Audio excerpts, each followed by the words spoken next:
Hello there, and welcome to Just About Earth, a quiet place where curiosity slows its breathing, where big ideas are allowed to stretch out comfortably, and where science, history, and human questions take the scenic route toward rest. Wherever you are right now, whether the lights are low or the room is still buzzing faintly with the day, I'm glad you're here. This is a space made for listening without effort, for wondering without urgency, and for letting thoughts drift rather than race. Tonight we're going to ease into a question that sounds bold at first, maybe even a little unsettling, but we'll approach it gently, without alarm bells or sharp turns.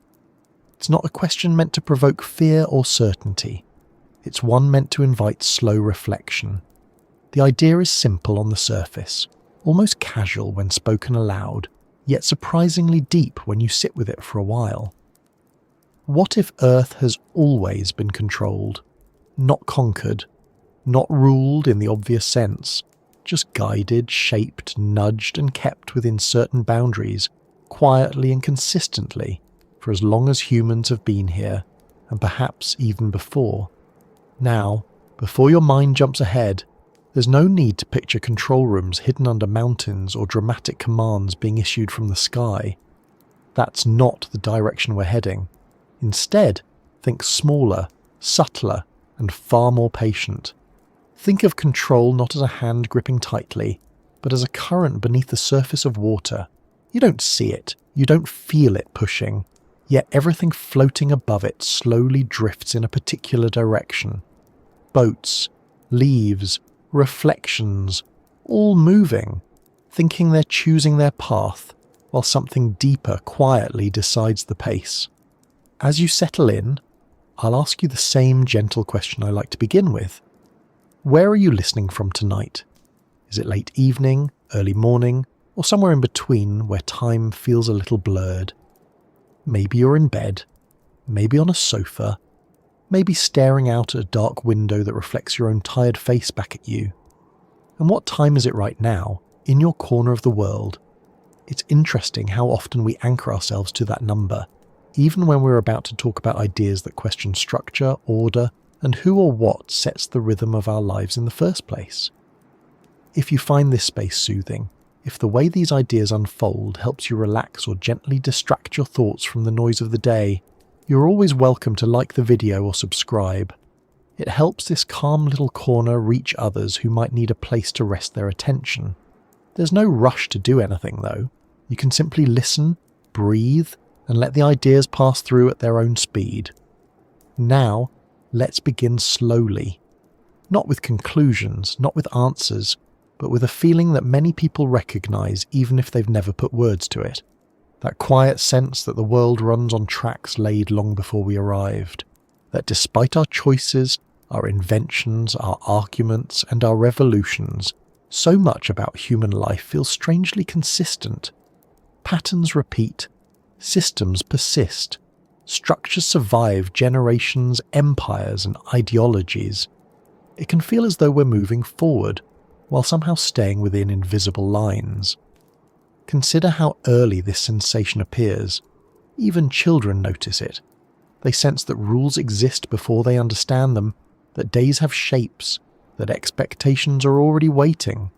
Bedtimes arrive whether they feel tired or not. School bells ring regardless of curiosity. Seasons change without consulting anyone's plans. From the very beginning, life feels guided by something external, something already in motion. As adults, we tend to rationalize this feeling. We call it society, nature, biology, economics, tradition. All useful explanations, all valid in their own ways. But sometimes, when things go quiet, those words feel more like labels than answers. They describe what is happening, but not why it feels so deliberate, so stable, so resistant to deep change. Think about how civilizations emerge. Agriculture appears independently in multiple regions. Writing systems develop, hierarchies form, time becomes divided, land becomes owned, labor becomes expected. These shifts don't happen overnight, and they aren't coordinated by a single visible authority. Yet they unfold in remarkably similar ways across cultures that never met. It's tempting to say this is simply human nature expressing itself, but even that explanation raises questions. Why this nature? Why these tendencies? Why this particular path, over and over again? Control doesn't have to announce itself to exist. In fact, the most effective control rarely does. A fence is obvious. A boundary you never think to cross is far more efficient. If you grow up believing something is natural, inevitable, or simply the way things are, you don't resist it. You build your life around it. You teach it to your children. You defend it when challenged, often without knowing why. This is where the idea becomes interesting, not as a claim, but as a lens. What if control on Earth has always operated through systems rather than commands, through incentives rather than threats, through comfort rather than fear? Imagine a form of guidance that doesn't need enforcement because it aligns itself with survival, belonging, and meaning. Something that doesn't stop you from choosing, but quietly shapes the menu of choices available. Look at how deeply structure is woven into daily life. Clocks divide the day into identical units, regardless of mood, energy, or need. Calendars carve the year into blocks, assigning value to some days and none to others. Work schedules dictate when most humans are allowed to rest. Education systems decide what knowledge is important and when it should be learned. None of this feels sinister on the surface. In fact, much of it feels helpful, even necessary. Yet it's all remarkably standardized, remarkably persistent. Now consider belief systems, not just religion, but ideas about success, morality, progress, and identity. These beliefs don't just describe reality, they actively shape behavior. They influence what people strive for, what they fear, what they tolerate, and what they ignore. And once a belief system is widespread enough, it becomes self-reinforcing. People police each other. They reward conformity and discourage deviation, often believing they're acting freely while doing so. If control exists in this way, it wouldn't need to be total or perfect. It would only need to be stable. Humans don't need to be puppets. They only need to remain predictable enough, focused enough, and occupied enough. A population busy surviving, competing, producing, and entertaining itself rarely has the space to question the deeper architecture of its world. And yet, questioning still happens. It always has. Philosophers, mystics, scientists, artists, and ordinary people staring at the night sky have always sensed that something about existence feels managed. Not necessarily by a conscious ruler, but by layers of rules, constraints, and probabilities that seem oddly tuned. The laws of physics allow complexity, but not chaos. Biology allows adaptation, but within narrow limits. Societies allow change, but only so much before resistance appears. This raises a quiet possibility. What if control isn't about domination, but about preservation? What if Earth is less a battlefield and more a garden, maintained not for perfection, but for continuity? Gardens don't grow wild by accident. They also aren't micromanaged down to every leaf. They're guided. Weeds are discouraged. Growth is redirected. Balance is maintained, even if the gardener remains unseen. At this point, it's important to stay grounded. This idea doesn't require secret cabals, hidden masters, or dramatic revelations. It works just as well, perhaps even better, if control emerges from systems themselves. Feedback loops, incentives, pressures that reward certain behaviors and quietly erase others over time. In such a world, no single entity needs to be in charge. Control becomes an emergent property, something that exists because everything reinforces everything else. But even emergent systems have origins. They don't appear from nothing. They're shaped, intentionally or not, by initial conditions. The rules at the beginning matter. The constraints chosen early on echo forever. And that leads to a softer, stranger question. Who or what set those initial conditions? And were they truly random? Human history often celebrates moments of freedom and rebellion, but those moments usually occur within very specific limits. Revolutions replace one structure with another. New technologies promise liberation, yet quickly become integrated into existing power dynamics. Even when societies change, they tend to reorganize into familiar shapes. Leaders emerge, resources concentrate, inequality stabilizes. The surface details vary, but the underlying patterns remain. This doesn't mean humans are powerless. It means they operate within frameworks that are older and stronger than individual intention. Fish don't feel the water until it changes. Humans rarely notice the systems that shape them until something disrupts the flow. A crisis, a collapse, a sudden loss of stability. Only then does the background become visible. As you listen, there's no need to decide whether this idea feels true or not. Certainty isn't the goal here. Curiosity is. The purpose is to gently examine the possibility, to see how it reframes familiar things, to notice what feels different when you look at Earth not as a fully autonomous world, but as one that has always existed within guidance, boundaries, or influence of some kind. Over time, we'll move through many layers of this idea. Ancient stories, social systems, technology, conflict, nature itself. None of it in a rush, and none of it treated as final. Each layer adds context, not conclusions. Like turning an object slowly in your hands, noticing new angles as the light shifts. For now, just sit with the question. What if control doesn't feel like control because it's never needed to? What if the most stable systems are the ones we mistake for reality itself? And what if Earth's long story, with all its beauty and struggle, has always unfolded within a framework designed not to restrict life, but to keep it moving in a particular direction? There is a certain sensation that people rarely talk about out loud, not because it's frightening, but because it's difficult to describe without sounding dramatic or uncertain, or strangely nostalgic for something undefined. It's the quiet feeling that the world isn't entirely indifferent, not in the comforting sense that someone is always watching over us personally, but in a broader, more impersonal way, as if events unfold with a kind of awareness baked into them, as if patterns notice when they are being followed, and reality gently corrects itself when things drift too far. This feeling doesn't arrive suddenly. It's not a moment of revelation.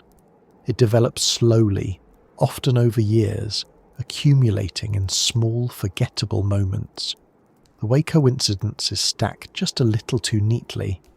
The way certain discoveries seem to arrive exactly when a society is ready for them, not earlier, not later.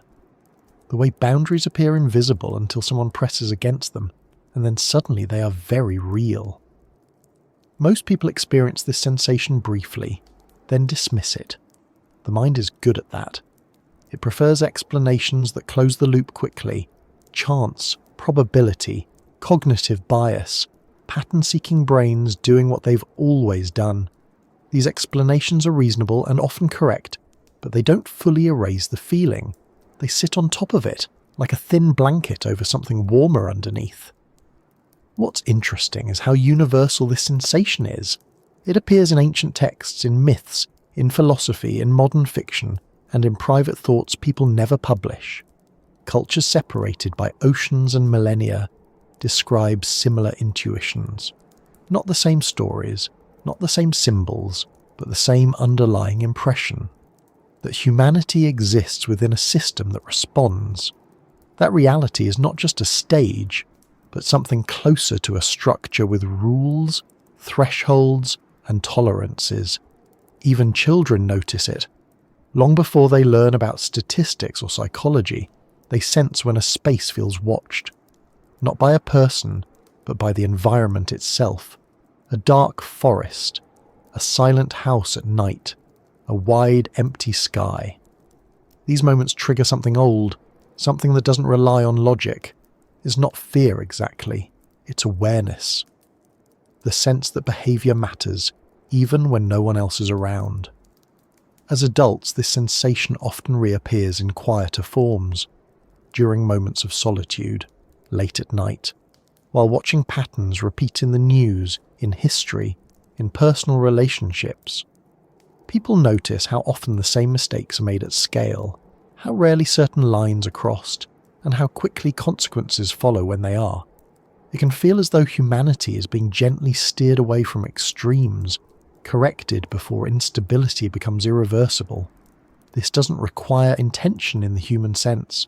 There doesn't need to be a watcher with thoughts, emotions, or plans. Control systems don't work that way. Thermostats don't care if a room is comfortable. Ecosystems don't feel concern when populations collapse. Feedback loops don't judge, they simply respond. Too much deviation in one direction, and forces appear that push back. When people talk about being watched, what they may actually be sensing is feedback. The awareness that actions ripple outward and return in structured ways.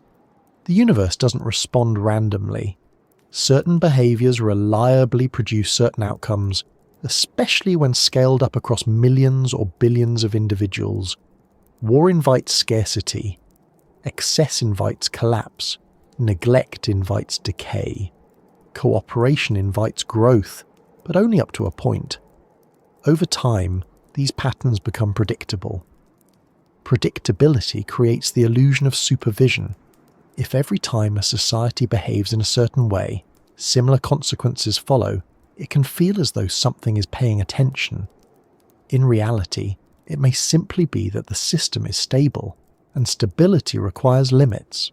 Still, the sensation persists even when we understand this intellectually. Knowing how a system works doesn't make it feel less present. Gravity doesn't feel weaker because we understand physics. Time doesn't feel less real because we know it's relative. In the same way, knowing that systems self-regulate doesn't remove the quiet impression that Earth itself has rules it enforces, patiently and without exception. History reinforces this impression. Empires rise and fall with striking regularity. Technologies emerge, spread, destabilize, and then normalize. Economic systems boom, strain, and reset. Again and again, different actors play the same roles.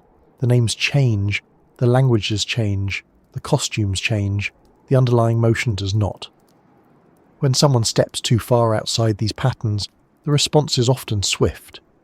Sometimes it comes in the form of social pressure, sometimes through resource limitations, sometimes through environmental consequences, sometimes through internal collapse. It rarely feels personal. It feels mechanical, almost bored, as if the system has done this many times before.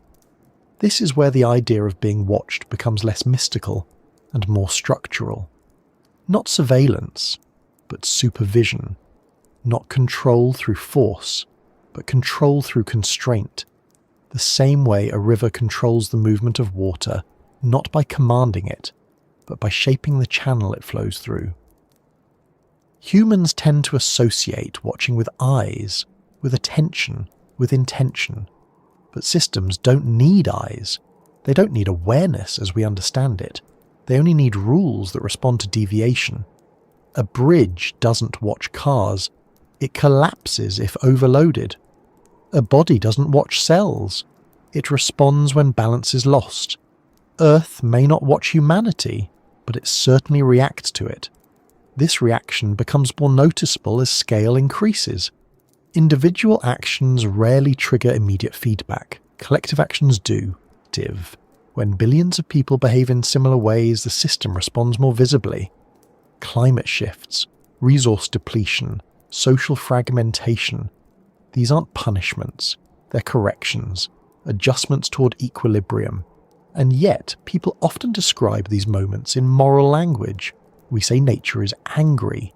We say history is judging us. We say the universe is sending a message. These phrases aren't literal, but they reveal something important. Humans intuitively feel that their actions are being measured against something larger than themselves, something impersonal but not meaningless. This intuition likely evolved for good reason. Awareness of being observed, even abstractly, changes behaviour. It encourages caution. It discourages recklessness. It reinforces norms. In early human societies, being watched meant survival. The tribe noticed. The environment noticed. The predators noticed. That awareness didn't disappear when societies grew larger. It simply became less specific. Now, instead of being watched by a few familiar faces, people feel watched by systems, by markets, by institutions, by algorithms, by history itself. Even when alone, behaviour is shaped by imagined observation. What would people think? What would happen if this became normal? What would follow if everyone did this? These questions suggest that control doesn't need presence, it only needs anticipation. Once people internalise the idea that actions have structured consequences, they regulate themselves. The watcher moves inside. Control becomes efficient. If Earth has always been controlled, this internalisation would be the goal, not obedience, but alignment. A population that doesn't need constant intervention because it already operates within expected boundaries, one that self-corrects through culture, belief, and habit. This could explain why overt displays of control are rare, why dramatic interventions, if they exist at all, are subtle and ambiguous. Systems that announce themselves invite resistance. Systems that feel natural invite compliance. Look at how rarely humanity questions the deepest assumptions of its existence. Time must be structured. Work must consume most waking hours. Growth must be constant. Competition must exist. These ideas feel obvious, almost biological, but they are learned, reinforced, maintained. When someone challenges them seriously, the response is often discomfort rather than curiosity. The system pushes back, not through force, but through dismissal, ridicule, or marginalization. The boundaries reassert themselves quietly. The feeling of being watched may also arise from another source. Memory. Humanity remembers collectively even when individuals forget. Stories preserve lessons. Myths encode warnings. Laws crystallize past mistakes. When a society repeats an error, it often does so knowing the outcome, yet compelled by the same forces that led there before. This creates a strange sensation, as if history itself is observing, waiting to see if the lesson will finally land. When it doesn't, the consequences feel almost pre-written. Not because someone planned them, but because the path was already walked. Over long enough timescales, this can feel indistinguishable from control. Patterns that persist across thousands of years begin to feel intentional, even if they aren't. Repetition implies structure. Structure implies design, or at least constraint. There is also the question of scale beyond humanity. Earth existed long before humans, and will likely exist long after. Its systems evolved without us, optimized for stability over immense periods of time. Life itself is regulated through checks and balances. Predation, disease, competition, cooperation. None of it sentimental, none of it random. From this perspective, humanity is not special enough to escape regulation. It is another variable in a much older equation. One that adjusts when variables change too quickly or too drastically. And yet, humans feel watched in ways that go beyond environmental feedback. They feel noticed when they innovate, when they push boundaries, when they ask forbidden questions. This may be because innovation and questioning often challenge stability. They introduce uncertainty. Systems don't resist change because they are malicious. They resist because change threatens balance. When balance is threatened, responses appear. Sometimes those responses are social, sometimes economic, sometimes environmental, sometimes internal, in the form of stress, anxiety, or fragmentation. The system doesn't need to stop every deviation. It only needs to prevent runaway instability. This brings the idea back to its quiet core. What if the feeling of being watched isn't about surveillance at all? What if it's about existing within a framework that has limits, memory, and momentum? A framework that doesn't care who you are, but does care what happens when millions of you behave the same way. In that sense, Earth doesn't watch individuals, it watches trends, it responds to aggregates, it corrects at scale. The sense of observation we feel may simply be our awareness brushing up against those boundaries, the way pressure changes are felt before a storm. As this idea settles, there's no need to decide what it means yet. It's enough to recognize the feeling itself, that subtle awareness that life unfolds within something larger than intention, that patterns persist beyond belief, that actions echo longer than expected. When most people hear the word control, their minds immediately reach for images of force, orders being shouted, rules being enforced, lines being crossed and punished. Control, in this sense, is loud, visible, and unmistakable. It announces itself. It demands compliance. It leaves clear evidence of its presence. But this version of control is also inefficient, fragile, and expensive. It requires constant energy, constant attention, constant resistance management, and historically it fails more often than it succeeds. The most enduring forms of control rarely look like control at all. They don't rely on chains, commands, or coercion. They don't need guards at every door or threats hanging in the air. Instead, they work quietly, shaping behavior long before any decision feels conscious. They make certain choices feel obvious and others feel unthinkable. They guide without pushing and limit without forbidding. Think about how often you follow rules you've never been ordered to obey. You stand in lines even when no one is enforcing them. You stop at red lights in the middle of the night when no other cars are present. You apologize reflexively, even when you're not sure you've done anything wrong. These actions don't come from fear of punishment in the moment. They come from internalized structure. The control has already done its work. This is where control becomes subtle enough to disappear. Once rules move inside the mind, external enforcement becomes almost unnecessary. People regulate themselves. They correct each other. They defend the system even when it works against them, because the system feels synonymous with order, safety, and normality. If Earth has always been controlled, this would be the only method that makes sense. Not domination, but alignment. Not restriction, but conditioning. A framework where individuals feel free, while the range of possible outcomes remains carefully bounded. Look at how societies shape behavior without issuing direct commands. Education systems don't tell people what to think, but they decide what is worth learning, when it should be learned, and how success is measured. Media doesn't instruct people how to feel, but it selects which stories are told repeatedly and which quietly fade away. Economies don't force people to work specific jobs, but they determine which jobs allow survival and which do not. At no point does a single voice need to say, "You must live this way."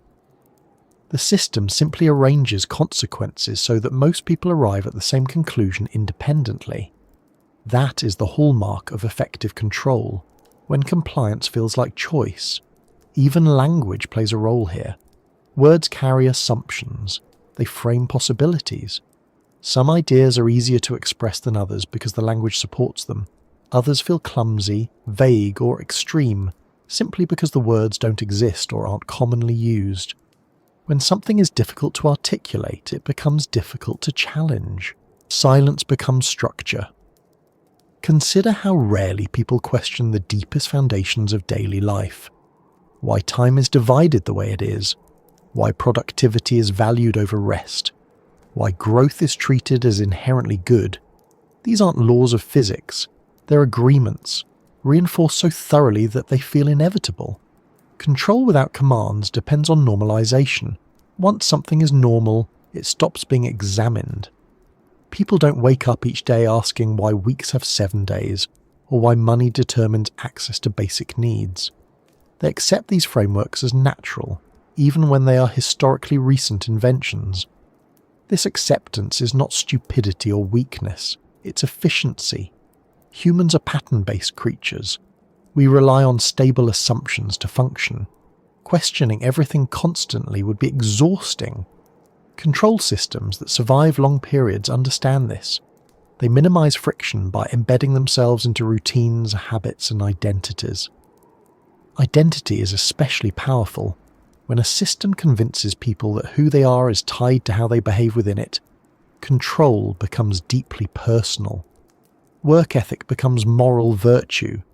Obedience becomes responsibility. Conformity becomes maturity. Deviance becomes immaturity, danger, or failure. Once these associations are in place, enforcement becomes social rather than institutional. People monitor each other. Shame replaces punishment. Exclusion replaces imprisonment. The system doesn't need to act. It simply lets people do the work for it. This pattern appears everywhere, in small communities, in corporations, in nations, even in informal social groups. The larger the system, the more abstract the control becomes, until it's no longer experienced as control at all, but as how things are. If Earth is controlled in this manner, then the absence of visible rulers is not evidence against control. It may be evidence of its success. There's also the role of incentives. Control systems rarely forbid behaviour outright. They reward some behaviours and ignore or penalise others. Over time, populations drift toward what is rewarded, often without noticing the shift. Economic incentives are an obvious example. People don't need to be told to prioritise income. Survival does that work, status does that work, access does that work. When certain behaviours reliably lead to comfort and others lead to struggle, the population adjusts accordingly. Biological incentives function similarly. Pleasure, pain, desire, fear. These are powerful regulators. They evolve to guide survival, but they can also be shaped by environment. What feels rewarding in one context may feel pointless or harmful in another. Culture tunes biology. Even curiosity can be guided. Some questions are encouraged, others are discouraged, not through censorship necessarily, but through tone. Serious questions are framed as childish, dangerous, or impractical. Harmless ones are celebrated. Over time, people learn where curiosity is welcome and where it is not. This kind of control doesn't feel oppressive, it feels polite, reasonable, often invisible, and that makes it durable. Another key feature of control without commands is scalability. Direct control breaks down as systems grow. You cannot issue detailed instructions to billions of individuals. You can, however, shape the environment they operate in. You can define success, risk, and failure. You can establish rhythms that synchronize behavior without coordination. Time is a perfect example. Workdays, weekends, deadlines, holidays. These structures synchronize billions of people without a single daily order being issued. Everyone knows when to wake, when to rest, when to rush, when to pause.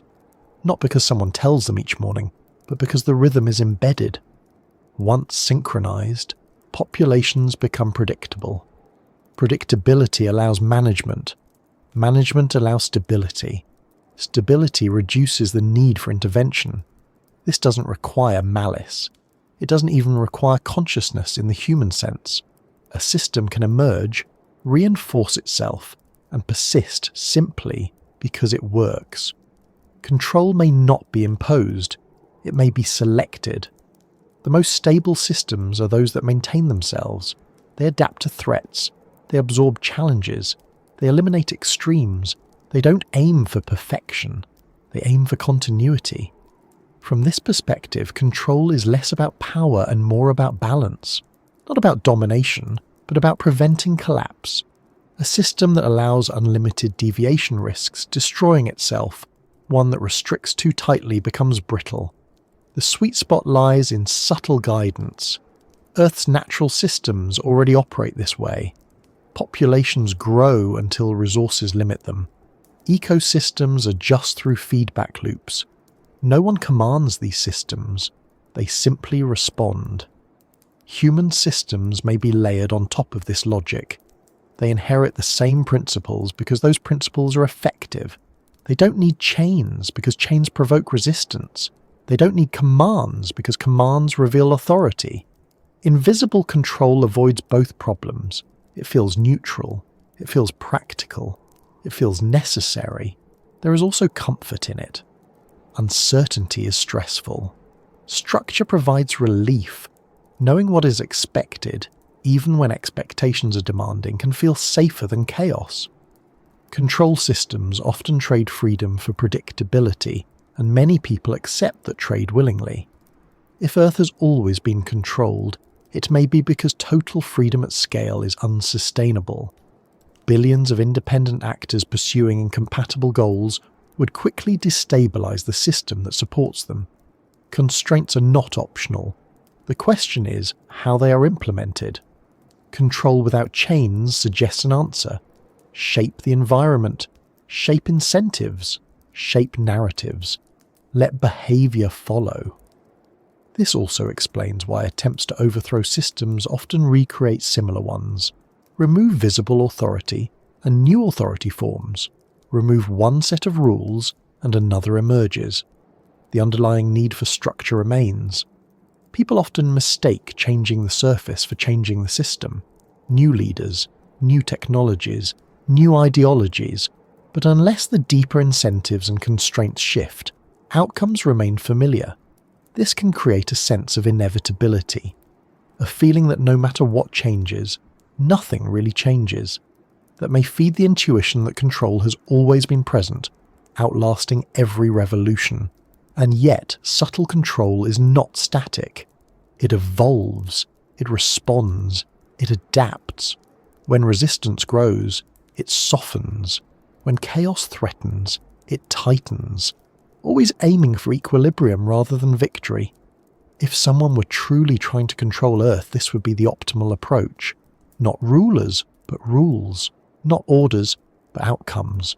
Not enforcement, but expectation. Long before laws were written, before cities rose and fell, before anyone spoke of systems, governance, or social engineering, humans explained the world through stories. Not stories meant purely for entertainment, but stories that carried weight. Stories that told people how the world worked, where they stood within it, and what would happen if certain lines were crossed. These myths were not presented as optional ideas, they were lived realities, woven into daily behaviour, ritual, and identity. And when viewed through a slow, careful lens, they begin to look less like fantasy and more like instruction. Early myths did not ask people to analyse them. They asked people to obey them, remember them, and pass them on. They explained why the sun rose, why storms came, why death existed, why suffering was unavoidable, and why certain behaviours were rewarded while others were punished. In doing so, they quietly established boundaries. They defined acceptable action. They warned against excess. They justified hierarchy. They normalised sacrifice, all without issuing a single command in the modern sense. What's striking is how similar these myths are across cultures that had no contact with one another. Ski beings descending, creator figures shaping humanity from earth or clay, floods that reset civilization, forbidden knowledge that brings suffering, punishments for hubris, rewards for obedience, cycles of destruction and renewal. The details change, but the structure remains. This similarity is often explained as shared human psychology, and that explanation has merit. Humans fear the unknown. Humans look upward for answers. Humans create meaning through narrative. But similarity alone does not explain consistency of function. These myths don't just explain existence, they regulate it. In many ancient stories, gods are not benevolent companions. They are distant, powerful, easily offended, and deeply concerned with order. Humans are warned repeatedly not to overstep, not to challenge the heavens, not to seek knowledge reserved for higher beings, not to disrupt the balance. When they do, consequences follow swiftly and often collectively. The message is subtle but clear. There is a structure to reality. It predates you. It does not revolve around your desires, and violating its rules invites correction. This framing accomplishes something important. It places authority outside humanity. Control is not imposed by kings or elders alone. It is cosmic, divine, inescapable. Even rulers answer to it. This makes control stable, because rebellion against human authority can be justified. But rebellion against the structure of existence itself feels futile. In early societies, myths shaped everything from agriculture to morality.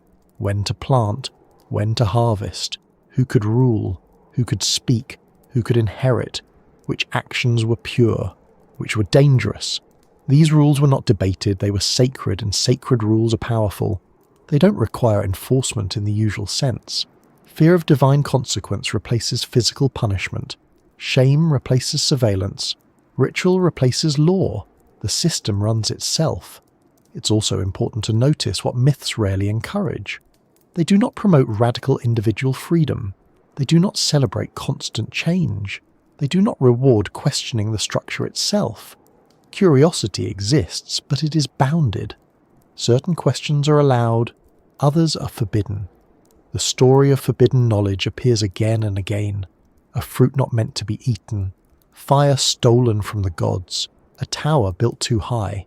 In each case, humans reach beyond their assigned role, and the result is suffering, division, or loss. These stories teach restraint. They teach acceptance of limits. From the perspective of control, this is elegant.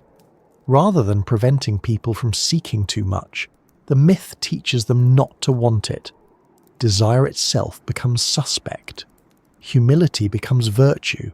Contentment becomes safety. These narratives also normalize inequality. Gods are above humans. Kings are chosen by gods. Priests interpret divine will. Social hierarchy becomes natural, inevitable, even necessary. Resistance is not just rebellion, it is sacrilege. When myths establish hierarchy as cosmic rather than political, they insulate power structures from critique. Questioning authority becomes equivalent to questioning reality. Even when mythological systems fade, their frameworks persist. The gods may disappear, but the values remain. Order over chaos, stability over freedom, obedience over disruption. The story changes, the lesson stays. It's also worth noting how myths handle catastrophe. Flood myths, fire myths, collapse myths. These stories don't frame destruction as random. They frame it as correction. Humanity becomes too loud, too numerous, too disobedient, too proud. The system resets. Survivors rebuild, chastened. This framing discourages blame toward the system itself. If collapse occurs, it is because humans failed to follow the rules, not because the rules were flawed. This pattern appears again later in history, when economic or environmental collapse is blamed on individual greed or moral failure rather than systemic design. Myths also establish time as cyclical rather than open-ended. Ages rise and fall, golden eras decay, renewal follows destruction.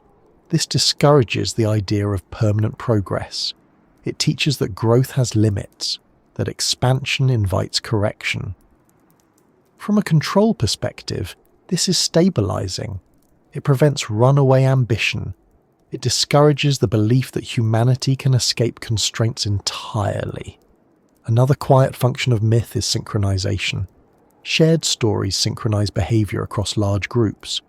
Ritual calendars align activity. Festivals mark time. Taboos regulate conduct. Entire populations move together, guided by narrative rather than instruction. This makes societies predictable. Predictability allows management. Management reduces chaos. If Earth has always been controlled, myths would be the earliest, most efficient tool. They require no technology. They scale easily. They persist through memory. They adapt to local conditions while preserving core principles.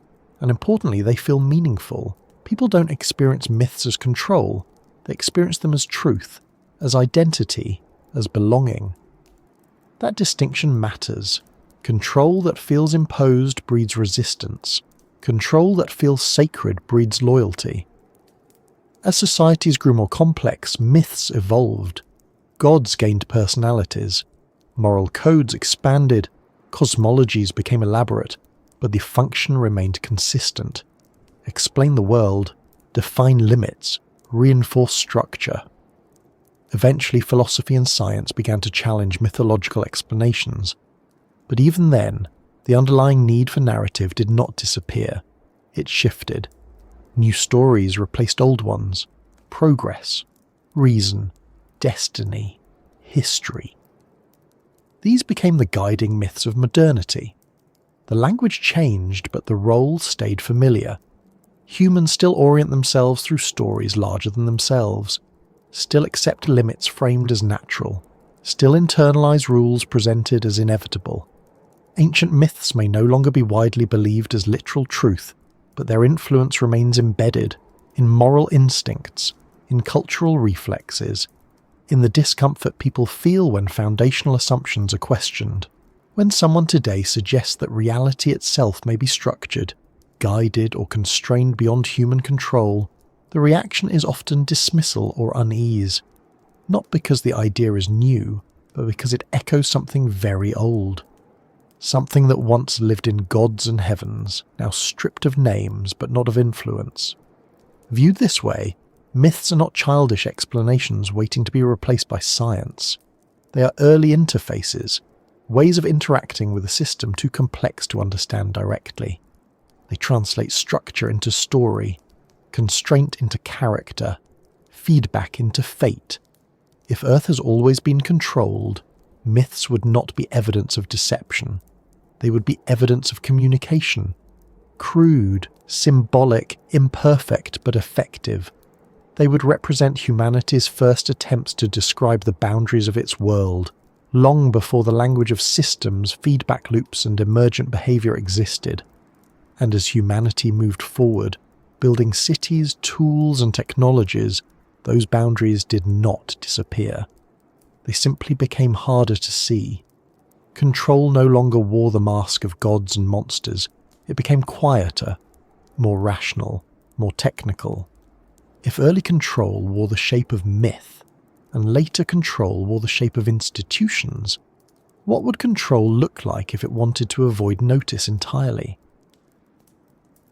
When people imagine control imposed from outside, the picture that usually forms is dramatic and immediate. Ships in the sky, sudden appearances, clear declarations of authority, a moment where everything changes all at once, where before there was freedom and after there is domination. This image is deeply rooted in storytelling, especially modern storytelling, because it is easy to recognize and easy to oppose. Invasions create heroes and villains. They draw sharp lines. They generate urgency, resistance, and spectacle. They are memorable, and they are almost always ineffective in the long term. If Earth had ever been controlled by something beyond humanity, an invasion would be the worst possible way to do it. Invasions announce themselves. They provoke fear, unity, and rebellion. They force the controlled population to see control as external, hostile, and temporary. Even when invasions succeed militarily, they struggle to succeed culturally. History is full of examples. Empires that conquered vast territories only to spend centuries suppressing revolt. Colonizers who extracted resources but never fully reshaped belief. Occupiers who were obeyed publicly and resisted privately. Force can seize land, but it cannot easily reshape meaning. Any system seeking lasting influence would avoid this entirely.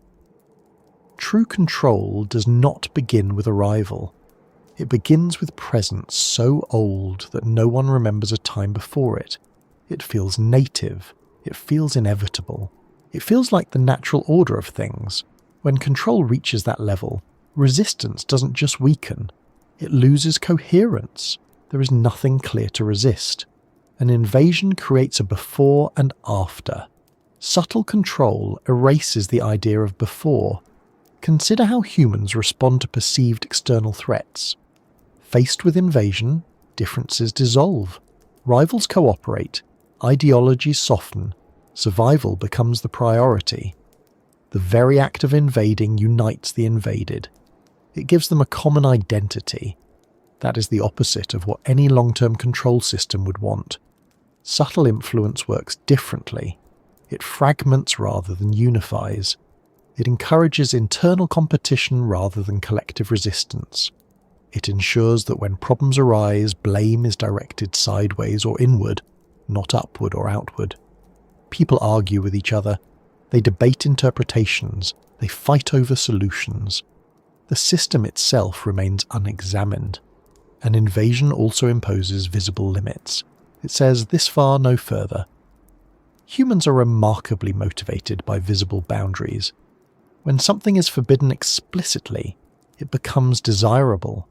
When freedom is clearly restricted, people push back, sometimes irrationally, sometimes at great cost. In contrast, invisible limits rarely provoke rebellion. If people never imagine certain possibilities, they never attempt them. If something feels unrealistic rather than forbidden, it doesn't inspire resistance. It inspires indifference. This is why effective control shapes imagination before it shapes behaviour. If Earth had always been controlled, the controlling influence would not want to be perceived as other. Otherness creates distance. Distance invites scrutiny. Scrutiny leads to questions. Questions destabilise systems. Instead, control would aim to be misidentified as internal, as human, as natural, as the product of chance, evolution, or necessity, anything but external intent. Even the idea of invasion assumes a clear distinction between controller and controlled. But long-term influence blurs that distinction. It integrates. It embeds itself into culture, biology, and environment, until separating the two becomes meaningless. Think about how difficult it is to distinguish where human intention ends and environmental pressure begins. Did humans invent agriculture freely, or were they pushed toward it by climate shifts and population density? Did cities emerge because people wanted them, or because certain configurations of survival made them inevitable? Did modern life develop through choice, or through momentum?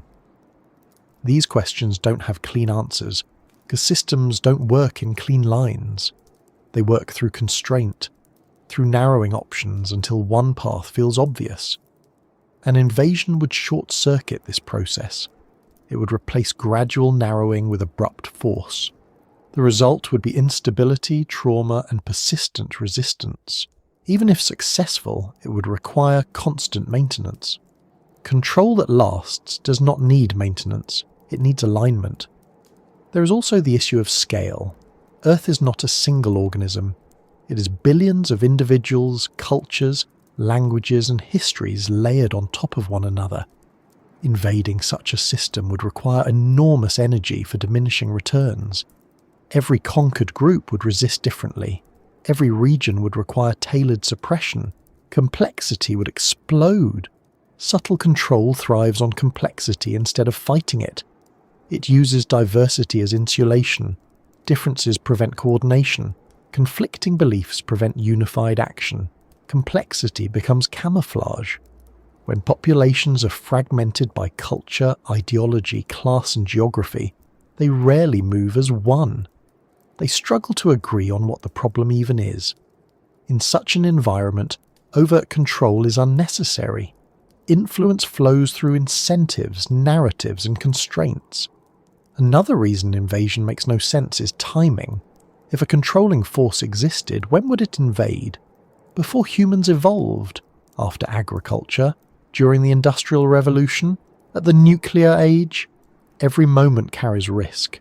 Early intervention could disrupt development. Late intervention could provoke unpredictable technological response. Subtle control avoids this problem by operating continuously. There is no moment of takeover because there is no takeover. Influence scales alongside development. Boundaries adjust as capabilities grow. The system evolves with the population it shapes. This is far more efficient than waiting for a dramatic moment. Invasion also assumes urgency. It suggests that control must be established quickly before something is lost. But long-term systems think in centuries, not headlines. They are patient. They allow mistakes. They absorb shocks. They correct slowly. Earth itself operates this way. Geological processes take millions of years. Ecosystems adapt over generations. Stability emerges not from force, but from persistence. Any controlling influence aligned with Earth systems would adopt the same tempo. There is also a psychological dimension. Humans are deeply reactive to threat. An invasion would trigger fear, but fear is volatile. It can paralyze, but it can also radicalize. It can lead to innovation, sacrifice, and unexpected unity. Control systems prefer predictability over fear. Anxiety that is diffuse and chronic is far more manageable than terror that is acute and focused.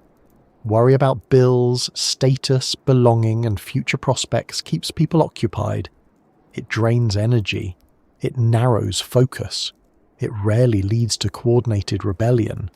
An invasion creates clear villains. Subtle control avoids blame entirely. Think about how often people today feel overwhelmed, exhausted, and uncertain, yet struggle to identify a single cause. Problems feel systemic, but systems feel abstract. Responsibility becomes hard to assign. Frustration turns inward or sideways. That emotional state is remarkably stable. It sustains itself. If control existed, this would be an ideal outcome. Not misery, but just enough pressure to prevent collective action. Not collapse, but constant recovery. There is also the matter of legitimacy. Invasions lack it by definition.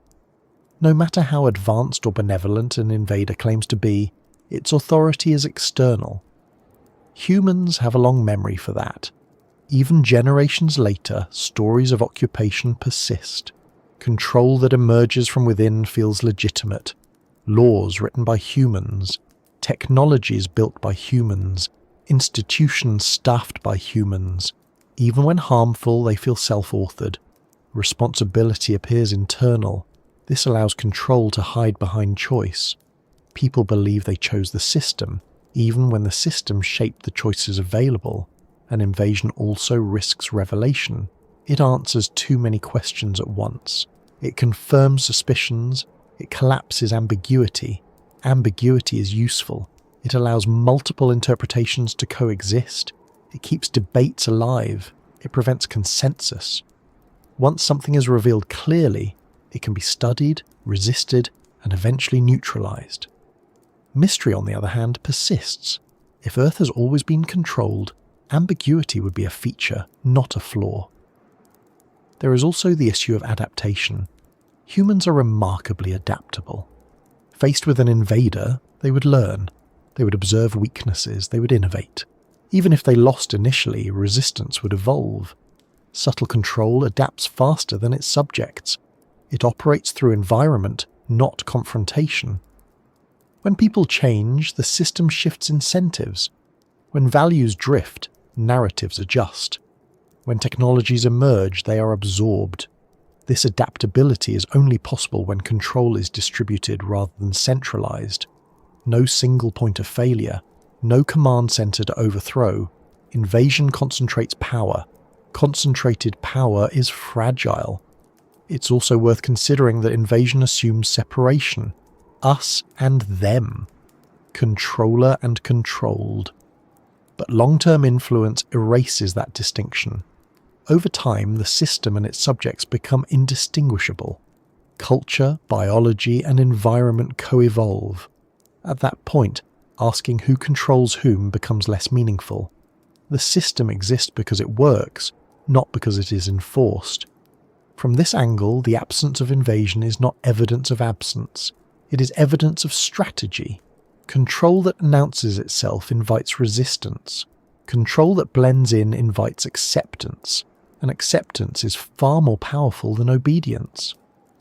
As humanity looks outward, scanning the skies for signs of arrival, it may be missing the more unsettling possibility that if control exists, it never needed to arrive. It was already here. It grew alongside us. It shaped the paths we walked long before we named them. Which leads naturally to another question. If control avoids invasion because it is inefficient and unstable, then how does it operate over long periods without revealing itself? How does it guide development without directing it? How does it remain invisible while remaining effective? Belief is one of the most powerful forces shaping human behaviour, not because it demands obedience, but because it rarely feels imposed. Beliefs feel personal. They feel chosen. They feel like conclusions reached independently, even when they are inherited, reinforced, and quietly curated over generations. When control operates through belief, it doesn't need to manage actions directly. It manages perception, and perception does the rest. Belief is not just religion, and it is not limited to spirituality. It includes assumptions about how the world works, what is possible, what is normal, what is desirable, and what is futile. It tells people what success looks like, what failure means, and which paths are worth attempting. Long before a decision is made, belief has already narrowed the field. This is where architecture becomes a useful metaphor. Beliefs are not random thoughts floating freely. They are structured, layered, reinforced by supporting beams and load-bearing assumptions. Remove one belief, and others shift to compensate. Challenge a foundational belief, and the entire structure feels threatened. Discomfort follows quickly. Most people do not examine their belief architecture because it works. It provides orientation. It reduces uncertainty. It allows daily life to function without constant existential questioning. Control systems rely on this reluctance. They don't need beliefs to be unquestioned forever. They only need them to be unquestioned most of the time. Early belief systems were explicit. Myths explained origin, purpose, and consequence. They named the rules. As societies grew more complex, belief architecture became more subtle. Instead of gods and monsters, it began to rely on ideas that appeared neutral, rational, and self-evident. Progress is one such belief. The idea that history naturally moves forward toward improvement is deeply embedded in modern thinking. It frames suffering as temporary, sacrifice as necessary, and disruption as acceptable if it serves a future payoff. When people believe progress is inevitable, they tolerate present instability more easily. They accept control in exchange for promised advancement. Another foundational belief is merit, the idea that outcomes reflect effort, talent, or moral worth. This belief stabilizes inequality by framing it as deserved. It discourages systemic critique by redirecting attention to individual behavior. When success is moralized, failure becomes personal rather than structural. Scarcity is another pillar. The belief that resources are limited, that competition is unavoidable, that someone must lose for someone else to win. This belief encourages compliance. It discourages cooperation at scale. It keeps people focused on survival and status rather than structure. None of these beliefs need to be entirely true to be effective. They only need to feel true enough, often enough. Belief architecture also defines what questions are reasonable. Some questions are encouraged. How can we improve efficiency? How can we grow faster? How can we compete better? Others are quietly discouraged. Why is growth mandatory? Who benefits from this structure? Could things function differently? Questions outside the architecture feel naive, radical, or impractical, not because they are wrong, but because they threaten the stability of the structure. When belief defines realism, alternatives become invisible. Education plays a central role here, not through indoctrination, but through framing. What is taught, when it is taught, and how it is assessed all reinforce certain beliefs about value and success. Subjects are compartmentalized. Knowledge is separated. Systems are rarely taught as systems. History is presented as a sequence of events rather than patterns. Economics is framed as natural law rather than design. By the time most people reach adulthood, their belief architecture feels complete. New information is filtered through it. Contradictions are smoothed over. Challenges are absorbed or dismissed. Media reinforces this constantly. not through single messages, but through repetition. Stories that align with dominant beliefs are told often and with nuance. Stories that challenge them are simplified, sensationalized, or ignored. Over time, this shapes what feels familiar and what feels fringe. Belief architecture also adapts. When old beliefs lose credibility, new ones take their place. Authority, once justified by divine right, becomes justified by expertise. Obedience, once framed as piety, becomes framed as responsibility. Sacrifice, once demanded by gods, becomes demanded by markets or nations. The structure remains, the language changes. This adaptability is crucial. Rigid belief systems fracture under pressure. Flexible ones absorb change and continue functioning. Control that lasts must evolve its belief architecture continuously, responding to challenges without revealing its underlying purpose. One of the most effective features of belief-based control is internal conflict. When people disagree about beliefs, they focus on defending their version, rather than questioning the structure that produced them. Debate becomes a pressure release valve. Energy is expended without threatening the foundation. This is especially visible in ideological polarization. Groups argue fiercely over interpretations while sharing deeper assumptions. They may disagree about policy, but agree about the necessity of the system itself. This creates the illusion of choice without altering structure. Belief also shapes emotional response. What people feel guilty about, what they feel proud of, what they fear losing. Emotional regulation is a powerful form of control because it operates below conscious reasoning. People act to avoid shame and seek approval long before they analyze consequences. When belief architecture aligns morality with system maintenance, control becomes self-sustaining. People enforce it on themselves and others, believing they are doing the right thing. It's important to note that belief-based control does not require deception in every instance. Many beliefs are partially true. Partial truth is more effective than falsehood. It builds trust. It allows the system to function realistically while still guiding behavior. The danger lies not in belief itself, but in unexamined belief. When beliefs become invisible, they become absolute. They stop feeling like ideas and start feeling like reality. If Earth has always been controlled, belief architecture would be the primary interface, not because humans are gullible, but because belief is how humans navigate complexity. It is efficient, it is adaptive, it is deeply human. This also explains why control would tolerate contradiction. Inconsistent beliefs can coexist as long as they support overall stability. People are remarkably capable of holding conflicting ideas without discomfort, especially when those ideas are socially reinforced. The architecture does not need to be logical, it needs to be functional. Over time, belief structures sink deeper. They become embodied. They influence posture, tone, rhythm of life. They shape what feels safe and what feels risky. They determine how people interpret silence, authority, and uncertainty. At that point, control no longer feels external. It feels like common sense.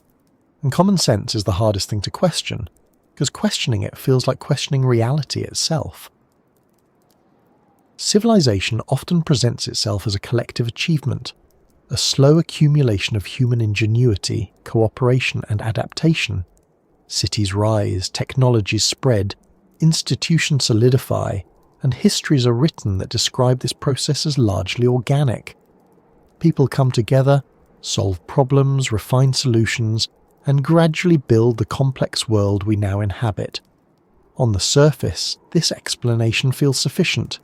It flatters human agency. It reassures us that what exists today is the result of choice, effort, and progress. Yet when you slow down and observe civilization not as a story of heroes and milestones, but as a system unfolding over thousands of years, a different impression begins to form, one that feels less spontaneous and more guided, less chaotic and more constrained. There is a quiet consistency to how civilizations organize themselves, even when separated by time, geography, and culture. Hierarchies emerge. Labor specializes. Power concentrates, rules formalize, trade expands, conflict follows predictable patterns, collapse eventually arrives, clearing space for new structures that, remarkably often, resemble the old ones. This repetition is so familiar that it rarely feels strange. It feels natural. But repetition at this scale invites a deeper question. Why does civilization keep assembling itself in such similar ways, even when humans consciously attempt to design alternatives? The idea of an invisible hand is often used to describe economic forces, but it applies far beyond markets. It suggests a guiding influence that shapes outcomes without issuing instructions. No single authority plans the whole. No master blueprint is openly consulted, and yet direction emerges, behavior aligns, systems stabilize, civilization moves forward along channels that feel narrow in hindsight, even if they felt open at the time. Consider the earliest settlements. Humans did not set out to invent civilization as we know it. They sought food security, safety, and community. Agriculture emerged as a solution to scarcity, yet it also locked populations into fixed locations, increased social stratification, and created dependency on land ownership and labour division. These outcomes were not voted on, they unfolded. Once established, they became difficult to reverse. As villages grew into cities, complexity increased. Administration became necessary. Record-keeping emerged. Writing followed. With writing came abstraction. Laws could be standardized. Debts recorded. Authority extended beyond personal relationships. Power scaled. Again, none of this required a central command declaring how civilization must look. Each step felt practical. Each choice seemed local. The larger pattern only becomes visible when viewed from a distance. This is where the invisible hand becomes noticeable. Civilization expands not through dramatic leaps, but through accumulated constraints. Once certain systems are in place, they shape what is possible next. Alternatives fade not because they are forbidden, but because they become impractical. The system gently nudges behaviour toward paths that reinforce itself.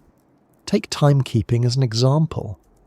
Early humans tracked time loosely, guided by the sun, the moon, and the seasons. As societies grew, more precise timekeeping became useful. Agriculture required coordination. Trade required scheduling. Eventually, mechanical clocks divided days into uniform units.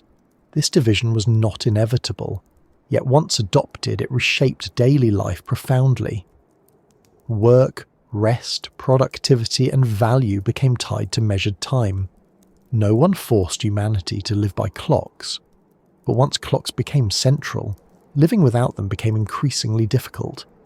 Participation in society required synchronization. The invisible hand did not command obedience. It made non-compliance costly. The same pattern appears in economic systems. Barter gives way to currency. Currency enables trade at scale. Trade at scale requires regulation. Regulation invites institutions. Institutions create dependency. At each stage, choices are made, but those choices are constrained by what already exists. Over time, the system begins to feel self-directing. This self-direction is often mistaken for inevitability. People say, "This is just how civilization works," as though it were a natural law. Yet civilization is not a physical force. It is a network of agreements, incentives, and habits. Its power comes not from compulsion, but from interdependence. Once enough people rely on a system, stepping outside it becomes risky. The invisible hand also shapes values. Traits that support system stability are rewarded. Reliability, punctuality, obedience to schedules, specialization. Traits that disrupt stability are discouraged. Idleness, unpredictability, refusal to conform. Over generations, these values are internalized. They feel moral rather than functional. People praise hard work not only because it produces results, but because it aligns with the system's needs. This alignment creates a feedback loop. Civilization rewards behaviors that maintain it. Those behaviors become virtues. Virtues shape education and parenting. New generations absorb them as identity rather than instruction. Control becomes cultural. Technology accelerates this process. Each new tool promises freedom, faster communication, easier labor, greater access. Yet tools also deepen dependency. Once a technology becomes widespread, opting out becomes difficult. Roads require vehicles. Vehicles require fuel. Fuel requires infrastructure. Infrastructure requires governance. Governance requires compliance. Again, no single authority needs to dictate this outcome. The invisible hand arranges incentives so that participation feels voluntary even when alternatives disappear. Urbanization illustrates this clearly. Cities grow because they offer opportunity, jobs, services, connection. Over time, rural life becomes less viable. Resources concentrate. Culture centralizes. People move towards cities not because they are forced, but because survival and success increasingly depend on proximity to the system's core. As populations concentrate, control becomes easier, not through surveillance alone, but through normalization. Behaviors spread quickly, deviations stand out, systems can respond efficiently. The invisible hand tightens its grip without ever closing a fist. One of the most striking aspects of civilization's invisible guidance is how it handles dissent. Open rebellion is rare and often short-lived. More commonly, dissent is absorbed, ideas are rebranded, movements are institutionalized. Radical challenges are softened into reforms that leave the core structure intact. This absorption gives the appearance of responsiveness. The system appears flexible, even compassionate. But flexibility is not the same as surrender. By incorporating challenges, civilization strengthens itself. It learns, it adapts, it continues. This adaptive quality makes the invisible hand difficult to confront. There is no clear enemy, no single lever to pull. Control is distributed across habits, norms, expectations, and dependencies. Removing one element rarely changes the whole. People often attribute this resilience to human nature. They say humans naturally create hierarchies, markets, and power structures. There is truth in that, but human nature itself is shaped by environment. Behavior emerges from context. If the context consistently rewards certain actions, those actions come to feel natural. This blurs the line between control and adaptation. Are humans being controlled, or are they simply responding rationally to their circumstances? The distinction becomes murky, and in that murkiness, control thrives. Civilization also shapes perception of time and purpose. Life becomes segmented into stages: education, career, retirement. Progress is measured through milestones defined by the system. Deviating from this timeline feels risky. Falling behind feels like failure. The invisible hand does not punish directly. It lets anxiety do the work. This anxiety keeps people moving. It sustains productivity. It discourages reflection. When life feels like a race, stopping to question the course feels dangerous. It is important to note that none of this requires malice. The invisible hand does not need intention. Systems that stabilize tend to persist. Systems that destabilize collapse. Over long periods, what remains appears purposeful, even if it emerged without design. Yet emergence does not mean neutrality. Stable systems can still constrain. They can still limit possibility. They can still shape outcomes in ways that benefit continuity over individual well-being. If Earth has always been controlled, civilization would be the most elegant expression of that control, not imposed from outside but grown from within, not enforced through violence alone but maintained through dependency, habit, and belief. Civilization gives structure to human life. Structure reduces chaos. Reduced chaos allows large populations to coexist. But structure also narrows paths. It defines what counts as success, sanity, and significance. Those definitions quietly guide behavior. The invisible hand does not need to be conscious to be effective. It only needs to align enough incentives so that most people move in the same direction. Once that happens, momentum takes over. Civilization begins to steer itself. From inside the system, this feels like normal life. Workdays pass, news cycles repeat, innovations arrive, crises flare and fade. The larger motion remains unnoticed, like the slow rotation of the earth beneath our feet. Yet occasionally, moments of disruption reveal the hand at work. Economic crashes expose fragility. Environmental stress reveals limits. Social unrest reveals tension between structure and human need. These moments are uncomfortable because they expose the system as a system rather than a given. When the invisible hand is seen, even briefly, it raises unsettling questions. Who benefits from this structure? What alternatives were never explored? How much of what feels inevitable was simply reinforced long enough to become unquestionable? These questions rarely linger. The system moves quickly to restore normality. Solutions are proposed that preserve the core.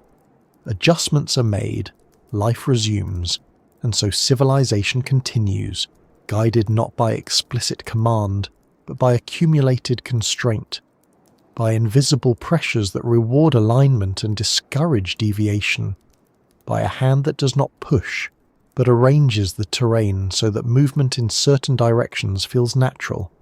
It becomes easier to see how control does not need to dominate every aspect of life to be effective. It only needs to shape the pathways through which life flows. Once those pathways are established, most movement follows them automatically. Language is often treated as a neutral tool, a simple means of communication that allows humans to share ideas, coordinate actions, and preserve knowledge. We learn words as children without questioning their shape or origin. We inherit grammar without noticing its constraints. We accept meanings as fixed, as if they were properties of the world rather than agreements layered over it. And yet, when you slow down and examine language not as vocabulary, but as structure, it begins to look less like a tool and more like an operating system, one that runs quietly in the background, shaping what can be thought, what can be expressed, and what can barely be imagined at all. Before there were laws, before there were institutions, before there were written codes or formal education, there was language. It organized perception long before it organized society. It separated objects from actions, causes from effects, self from other. It taught early humans how to divide the continuous flow of experience into manageable pieces. In doing so, it also introduced limits. Every language highlights certain distinctions and ignores others. Every word draws a boundary. Every sentence structure implies a relationship. This is not accidental. Language evolved to make coordination possible, to hunt together, to warn of danger, to pass on skills. But coordination requires simplification. Reality is complex, ambiguous, and fluid. Language compresses it. Compression is useful, but it comes at a cost. What cannot be easily compressed is often left out. Once a linguistic system stabilizes, it begins to shape thought itself. People do not first think freely and then translate thoughts into words. They think through words. Concepts that have names feel real. Concepts without names feel vague or unreal. If a language does not distinguish between two ideas, speakers are less likely to notice the difference. If a language emphasizes certain categories, those categories feel natural. This is why language functions like an operating system. It defines default settings. It determines which processes run easily and which require effort. It sets permissions. Some ideas execute smoothly. Others generate errors. Consider how time is encoded in language. Some languages treat time as linear, segmented, and directional. Others treat it as cyclical or contextual. These differences influence how speakers perceive the future, plan, remember, and assign responsibility. This is not philosophical abstraction. It affects behaviour in measurable ways. The same is true for agency. Many languages place strong emphasis on individual actors. Sentences are structured around subjects doing things. This reinforces a worldview where events are caused by discrete agents. Other languages emphasize processes or states. Responsibility feels distributed rather than personal. Neither is objectively correct. Both are lenses, but once a lens is internalized, it becomes difficult to remove. If Earth has always been controlled, language would be the earliest and most effective interface. Not because it forces obedience, but because it frames reality itself. Control at this level does not say, "Do this." It says, "This is what exists." Look at how language defines possibility. Words like realistic, practical, normal, and extreme are not neutral descriptors. They carry judgment. They signal which ideas belong inside acceptable boundaries and which do not. When an idea is labelled unrealistic, it is dismissed before it can be explored. When a behaviour is labelled normal, it stops being questioned. These labels are rarely imposed overtly. They are learned socially. Children absorb them from tone, repetition, and reaction. Over time, they become reflexes. People police their own thoughts, discarding ideas that feel linguistically awkward or socially marked. Language also encodes hierarchy. Titles, honorifics, and forms of address establish relative status. Even in societies that claim equality, subtle linguistic cues persist. Who interrupts whom? Who explains? Who apologizes? Who is expected to justify their existence? These patterns shape interaction long before formal rules appear. Once hierarchy is embedded in language, it becomes self-reinforcing. People speak differently to those above them and below them. Deference becomes habit. Authority becomes assumed. Control operates through tone rather than command. There is also the matter of abstraction. Language allows humans to talk about things that are not present. This is powerful. It enables planning, storytelling, and coordination across time, but abstraction also distances action from consequence. Words like growth, efficiency, security, and progress describe processes that affect millions, yet they feel weightless. They obscure individual impact. When actions are described abstractly, responsibility diffuses. Harm becomes a side effect rather than a choice. Control systems benefit from this diffusion. It reduces resistance. People participate in systems they would object to if consequences were linguistically concrete. Language also shapes emotion. Some feelings are named precisely. Others are lumped together. If a culture has many words for a particular emotional state, people notice it more often. If it has few, the experience blurs. This affects how people interpret discomfort, dissatisfaction, and unease. A population that lacks language to describe certain forms of distress will struggle to challenge the conditions that produce it. The feeling exists, but it cannot be articulated clearly. It becomes personal rather than political, individual rather than systemic. This is one of the quiet strengths of language-based control. It does not eliminate awareness, it fragments it. The evolution of written language intensified this effect. Writing freezes meaning. It standardizes interpretation. It allows rules to persist beyond memory. Once language is written, it becomes authoritative. Texts can be cited. Interpretations can be enforced. Ambiguity narrows. Writing also enables bureaucracy. Records, contracts, laws, systems scale. Control extends beyond personal relationships, yet it still feels impersonal, procedural, fair. People obey written rules more readily than spoken ones, even when those rules are arbitrary. The text itself carries authority. It feels external and objective. As printing spread, language standardized further, dialect softened, grammar stabilized. Education systems reinforced norms, A shared linguistic framework emerged across large populations. This made coordination easier. It also made deviation more visible. Once language becomes standardized, alternative ways of describing reality feel incorrect rather than different. This discourages experimentation. It consolidates control. In modern times, digital communication has accelerated this process. Algorithms favour certain language patterns, shorter sentences, familiar phrases, predictable emotional triggers. Over time, expression itself adapts to these constraints. Thought follows.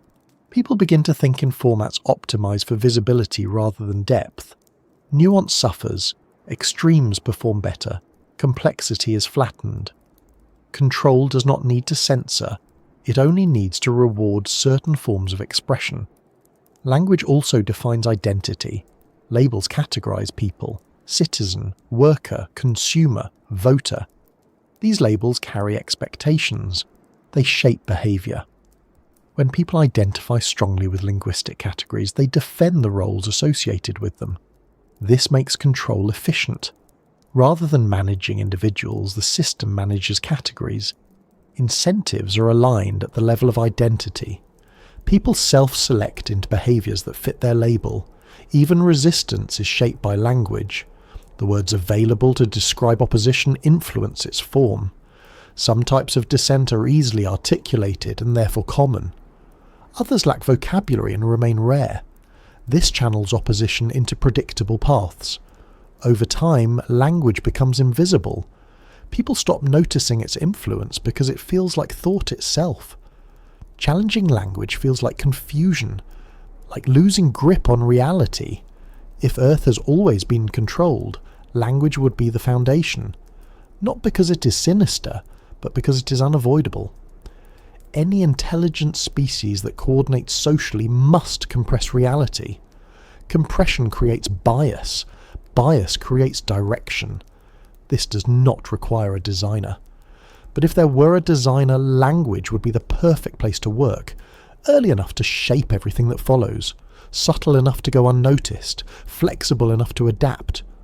Once language sets the parameters of thought, belief architectures rest upon it. Civilization builds on those beliefs. Systems of time, work, and value emerge naturally.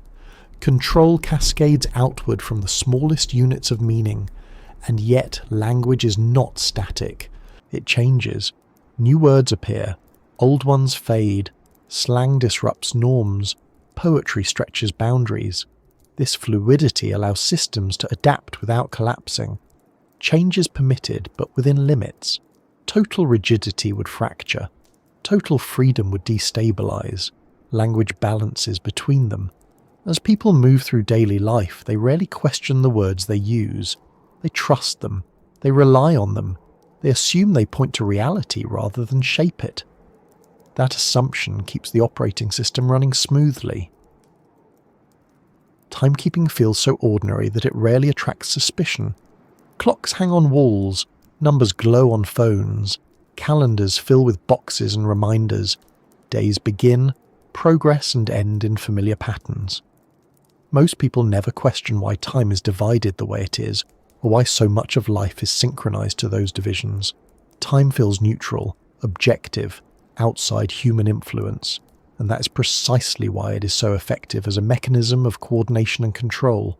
Before time was measured precisely, human activity followed natural rhythms. Light and darkness, seasons, hunger, fatigue. Work expanded and contracted according to conditions rather than schedules. Effort was irregular. Rest was situational. There were obligations, of course, but they were flexible, responsive, and local.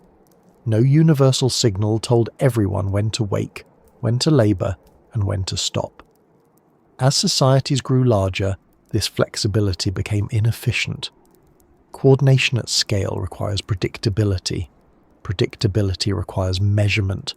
Measurement requires standardization. Timekeeping emerged not as a philosophical project, but as a practical solution. Yet once adopted, it reshaped human life far beyond its original purpose. The division of time into uniform units did something subtle but profound. It detached effort from outcome. Instead of working until the task was complete, people began working until time was spent. Labour became something you did for hours rather than something you did until it was done. Value shifted from usefulness to duration.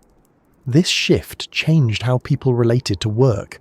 Time itself became a resource, something that could be sold, rented, wasted, or saved. Once time was commodified, obedience could be scheduled. Workdays standardized behavior across vast populations. Millions of people waking at similar hours, moving at similar times, resting in synchrony. This synchronization did not require constant enforcement. Once established, it ran automatically. Deviating from it carried consequences, missed opportunities, social friction, economic penalty. The rhythm of obedience does not feel like obedience because it does not announce itself as such. It feels like responsibility, like discipline, like adulthood. Children are introduced to this rhythm early. School bells divide attention into segments. Subjects rotate on schedule regardless of curiosity or engagement. Learning becomes associated with compliance, sitting still, waiting, responding when prompted. Time, not understanding, determines progress. This early conditioning is rarely questioned because it is framed as preparation. Preparation for work, preparation for life, preparation for participation in society. By the time individuals reach adulthood, their bodies and minds are already synchronized to external time signals. This synchronization creates a population that can be coordinated with minimal effort. When everyone expects to move at the same time, systems become efficient. Transportation flows, markets open and close, media cycles align, productivity becomes measurable. The cost of this efficiency is subtle. Time ceases to feel owned. People speak of having time or losing it, as though it were external to them. The sense of agency over one's own rhythm diminishes. Fatigue becomes a personal failure rather than a signal. Rest becomes something to justify. Work in this structure is not merely activity, it is identity. People are asked what they do, meaning how they spend their time under obligation. Value becomes linked to output within prescribed hours. Those who cannot conform are labelled unproductive, unreliable, or unmotivated. This framing discourages resistance. If exhaustion is interpreted as weakness, the system remains unquestioned. If dissatisfaction is interpreted as lack of ambition, structural critique never forms. The rhythm of obedience is reinforced culturally. Early mornings are praised, long hours are admired, being busy becomes a status symbol, idleness becomes suspect. Even leisure is often scheduled, optimized, and justified in terms of recovery for future productivity. Timekeeping also enables comparison. When everyone works by the same clock, differences in output can be measured and ranked. Competition intensifies, cooperation narrows. People become interchangeable units of labour rather than participants in shared effort. This interchangeability is efficient for systems but alienating for individuals. It reduces people to functions. Functions are easier to manage than complex human needs. The most effective aspect of time-based control is that it feels fair. Everyone gets the same 24 hours. Everyone follows the same clock. Inequality is framed as personal choice rather than structural constraint. The system appears neutral, yet neutrality is an illusion. Not everyone experiences time equally. Some labour is more exhausting, some schedules are more punishing, some people have more autonomy over their hours than others. The clock does not account for this. It treats all hours as equal, masking disparity. This masking prevents collective awareness. People struggle individually rather than recognizing shared pressure. Isolation replaces solidarity. Over time, obedience to time becomes internalized. People feel anxious when idle, guilty when resting, uneasy when unscheduled. Silence becomes uncomfortable. Stillness feels unproductive. This anxiety keeps people moving even when movement no longer serves them. It sustains participation. It prevents pause. Timekeeping also structures memory. Life is remembered in segments, years, ages, milestones, deadlines. Experiences outside these markers feel less real, less legitimate. Meaning becomes associated with progress along a timeline rather than presence. This orientation toward future milestones keeps attention forward-facing.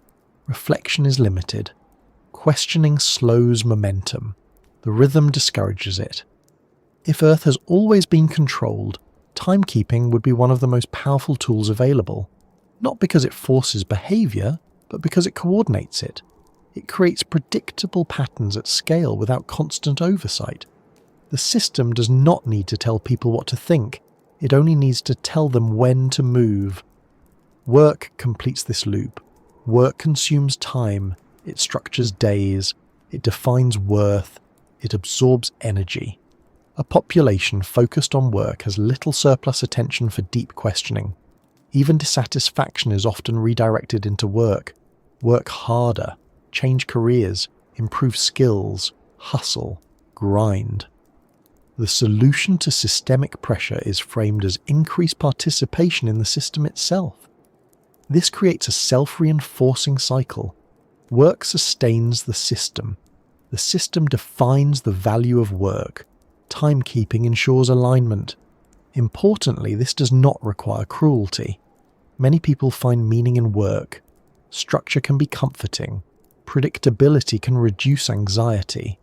Control systems do not need to be harsh to be effective. They need to be familiar. The rhythm of obedience works because it aligns with survival. Access to food, shelter, and security depends on participation. Opting out is possible in theory, but costly in practice. This cost keeps most people within bounds. Over generations, this rhythm becomes tradition, something passed down. Parents teach children to wake on time, meet expectations, respect schedules. Not because they are controlled, but because they want their children to succeed within the world as it exists. The system reproduces itself through care. This is perhaps the most effective aspect of all. Control does not feel imposed when it is framed as love, responsibility, and preparation. People enforce it because they believe it protects those they care about. As technology advances, timekeeping becomes even more precise. Notifications, alerts, deadlines, metrics, life fragments into smaller units. Attention is divided, focus shortens, the rhythm accelerates, acceleration increases dependence, slowing down becomes harder, opting out feels dangerous. And yet, beneath all this, time remains a human construct layered over natural rhythms. Bodies still tire, minds still wander, desire for rest persists. Friction accumulates where biological rhythms clash with mechanical ones. That friction produces stress, burnout, and unease. These symptoms are often treated individually rather than structurally. Medication, self-help, optimization. The rhythm remains intact. If control exists, it does not need to eliminate discomfort. A certain level of discomfort maintains compliance. Too much, and the system fractures. Too little, and attention wanders. Balance is key. As people move through lives structured by clocks and obligations, they rarely ask who benefits from this rhythm. It feels too basic to question, too fundamental, like gravity. Yet gravity is a force of nature. Timekeeping is not. It is an agreement that became infrastructure. Once infrastructure, it shapes everything built upon it. Technology rarely arrives announcing control. It arrives offering help, convenience, speed, comfort, a solution to something that feels inefficient, tiring, or frustrating. Each new tool presents itself as optional at first, something you can choose to use or ignore. But over time, the choice narrows, the tool integrates, systems reorganize around it. Eventually, not using it becomes the harder path. At that point, technology stops feeling like an aid and starts functioning like a gentle leash, not pulling sharply, not restricting movement outright, but quietly setting the range within which movement feels possible. This process is slow enough that it rarely triggers alarm. No single invention changes everything overnight. Instead, each layer builds on the previous one, creating dependencies that feel reasonable in isolation, but powerful in combination. When people look back, they often struggle to identify the moment when autonomy shifted. It feels as though life simply adapted, one convenience at a time. Early technologies were extensions of the body, tools amplified strength, fire extended warmth and safety, wheels extended movement. These inventions clearly changed human capability, but they did not fundamentally reorganize daily life at scale. They expanded options rather than narrowing them. You could use them or not. Communities remained largely self-directed. As societies grew and technologies became more complex, their influence changed character. Tools stopped being personal and became infrastructural. Roads required maintenance. Agriculture required coordination. Writing required institutions. Each technological advance made society more capable, but also more interdependent. Interdependence is where the leash begins to form. Once survival depends on shared systems, opting out becomes costly. A farmer relying on irrigation depends on the network maintaining it. A trader using currency depends on trust in its value. A city dweller depends on supply chains they never see. The more advanced the technology, the more invisible the dependencies. Technology also shifts the locus of control. Decisions move away from individuals and towards systems. When tools are simple, individuals understand how they work. When tools become complex, understanding is replaced by trust. People use systems they cannot explain, maintained by experts they will never meet. This trust is not inherently bad. It enables remarkable coordination, but it also reduces agency. When something breaks, individuals cannot fix it. They must wait. They must comply. They must accept terms they did not negotiate. Over time, technology restructures daily behavior. Communication accelerates. Expectations rise. Availability becomes assumed. Delays feel unacceptable. The pace of life increases, not because humans choose it, but because the system now supports it. Once a certain pace is normalized, slowing down feels like failure. Falling behind feels dangerous. The leash tightens not through force, but through comparison. Consider communication technology. Letters once took days or weeks. Delays were expected. Silence was normal. With the arrival of instant communication, response time shrank. Availability expanded. Now, not responding quickly can be interpreted as negligence, disinterest, or incompetence. No law mandates constant availability. No command enforces it. Yet the expectation persists. People adjust behavior to avoid social and professional penalty. The leash works through anticipation. Technology also mediates attention. Tools are designed to capture focus efficiently. Notifications, alerts, and feeds fragment awareness. Attention becomes the most valuable resource, yet also the most exploited. This fragmentation reduces sustained reflection. Deep questioning requires uninterrupted time. Systems that thrive on momentum discourage pause. Technology does not forbid contemplation. It simply makes distraction easier. Even leisure becomes mediated. Entertainment arrives prepackaged. Algorithms suggest what to watch, read, or listen to next. Choice remains, but it is guided. Paths are smoothed. Friction is removed. Reduced friction feels good. It saves effort. But friction is also where decision-making happens. When choices require effort, people think. When choices are effortless, habits form. Habits are predictable. Predictability is manageable. Technology also externalizes memory. Calendars remember appointments. Devices remember numbers. Search engines remember facts. This frees cognitive space, but it also reshapes thinking. When memory is external, recall becomes retrieval rather than understanding. Context fades. This shift changes how people relate to knowledge. Knowing becomes less important than accessing. Authority moves from internal comprehension to external systems. When systems decide what is retrievable and visible, they shape understanding. Dependence deepens quietly. When devices fail, disorientation follows. People feel lost without navigation, reminders, or instant information. The leash reveals itself only when tension is applied.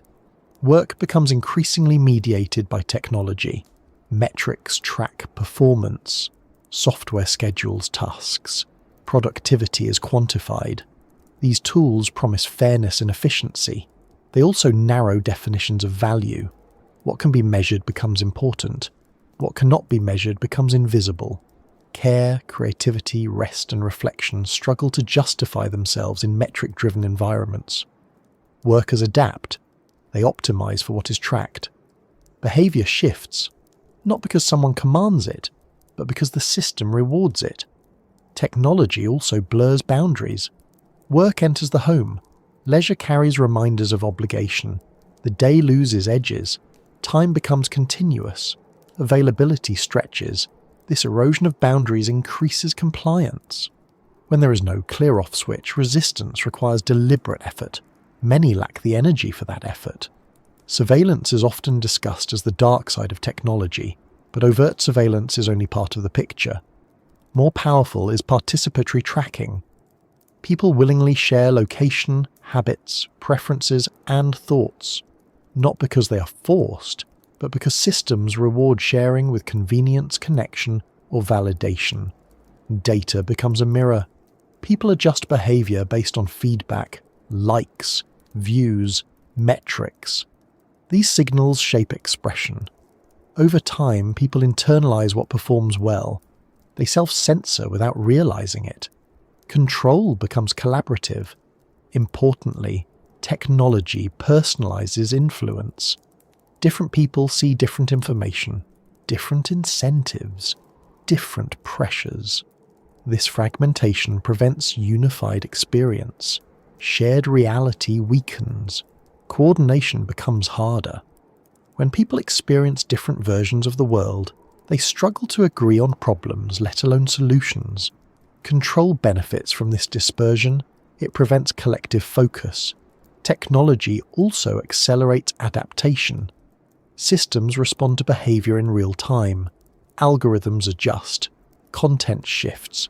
Feedback loops tighten. Influence becomes dynamic. This adaptability makes control resilient. When resistance emerges, it is studied. Patterns are analysed. Responses adjust. No confrontation is needed. The leash remains gentle because it does not need to tighten sharply. Most people remain within bounds voluntarily.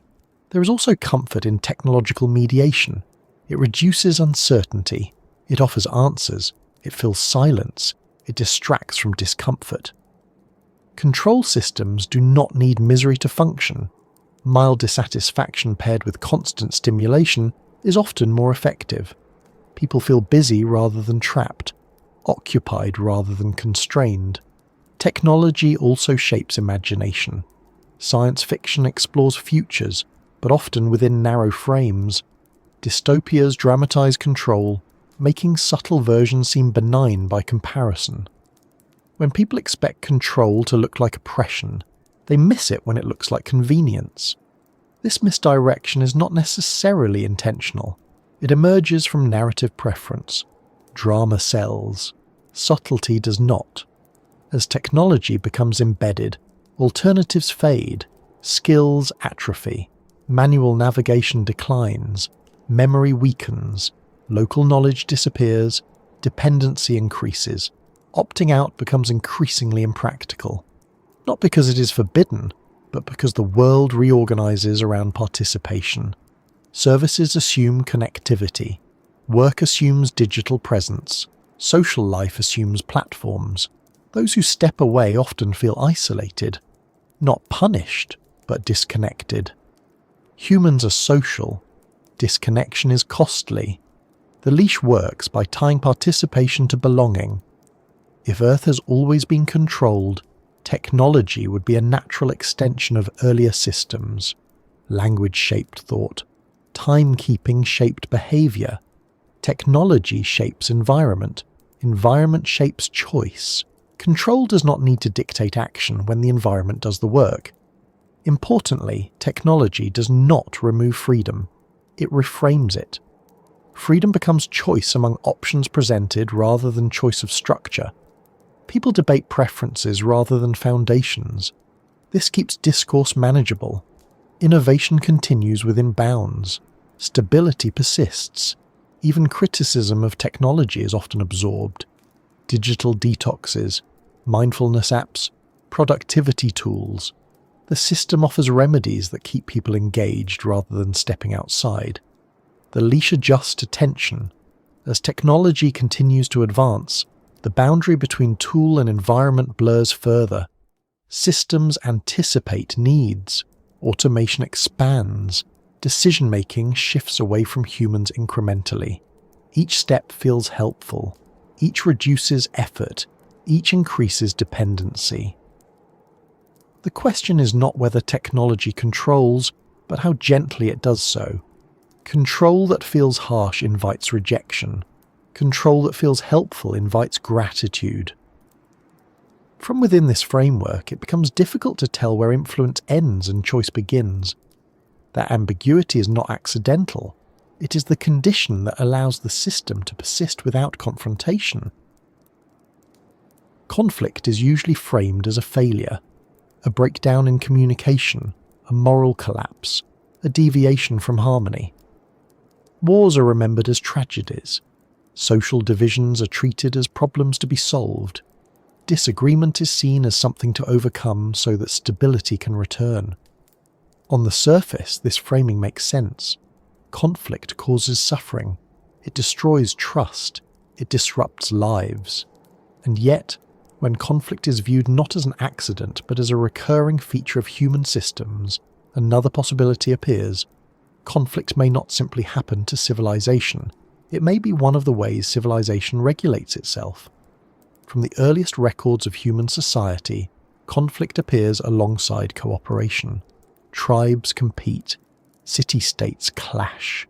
Empires expand and fracture. Ideologies rise and oppose one another. This pattern is so consistent that it often feels unavoidable, as though humans are wired for division. But wiring alone does not explain why conflict so often emerges at moments of systemic strain, nor why it so reliably redirects attention away from deeper structural questions. Conflict consumes energy. It absorbs attention. It narrows focus. When people are engaged in conflict, they have less capacity to question the frameworks that produced it. Survival, loyalty, and identity take precedence. This makes conflict an efficient steering mechanism, not because it is planned in every instance, but because systems that survive tend to incorporate mechanisms that dissipate pressure without collapsing. Pressure builds in any complex system. Inequality grows. Resources strain. Expectations rise. If pressure accumulates unchecked, it can destabilize the entire structure. Something must release it. Conflict serves this function remarkably well. When tension is redirected into external rivalry or internal division, systemic critique weakens. People argue over sides rather than structures. They defend identities rather than examine incentives. Anger becomes focused, contained, and manageable.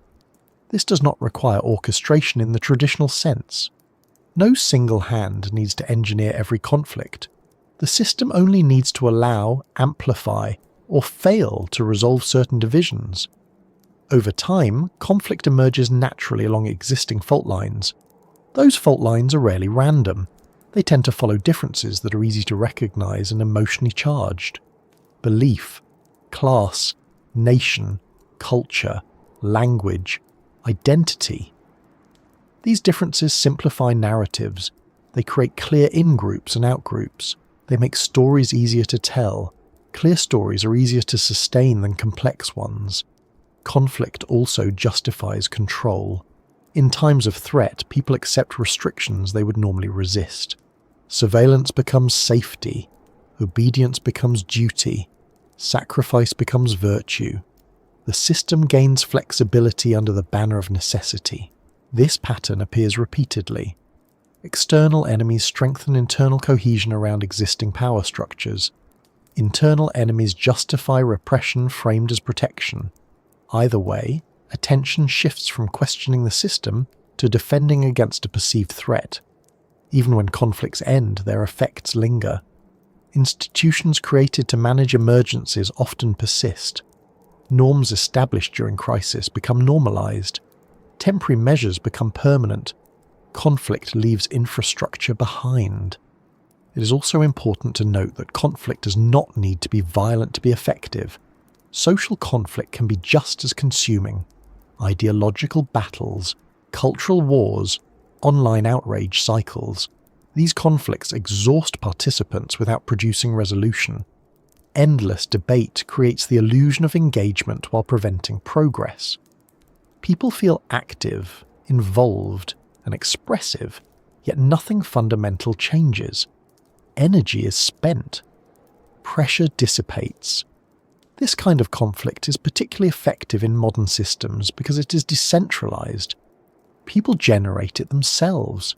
Algorithms amplify it. Media packages it. Institutions respond to it selectively. No single authority needs to direct it. Conflict becomes ambient. Another key feature of conflict as a steering mechanism is how it fragments solidarity. Large-scale cooperation requires shared understanding and trust. Conflict erodes both. When people distrust each other, they rely more heavily on institutions to mediate interaction. This increases institutional power. Fragmentation also prevents coordinated resistance. Groups divided by identity struggle to recognize shared interests. They may suffer similar pressures, but interpret them differently.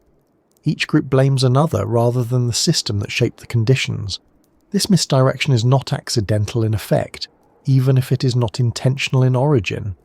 Systems that survive tend to channel dissatisfaction into forms that do not threaten their core. Conflict also creates distraction.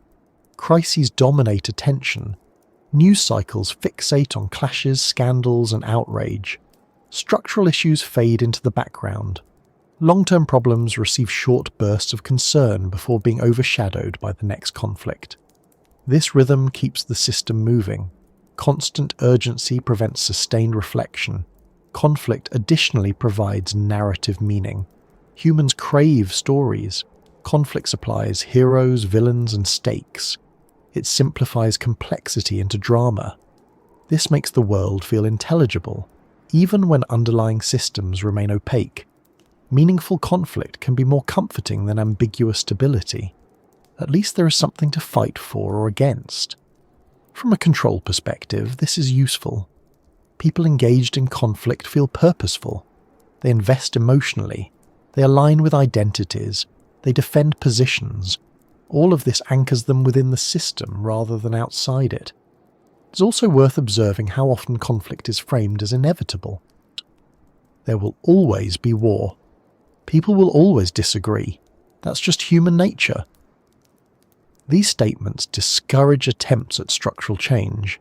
If conflict is natural, then managing it becomes the goal, rather than questioning why it arises in particular ways at particular times. This framing absolves systems of responsibility.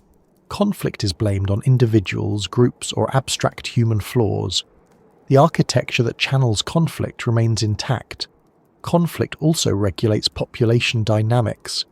Historically, war reduces numbers, redistributes resources, and reshapes borders. While deeply tragic, these effects have systemic consequences. They reset conditions.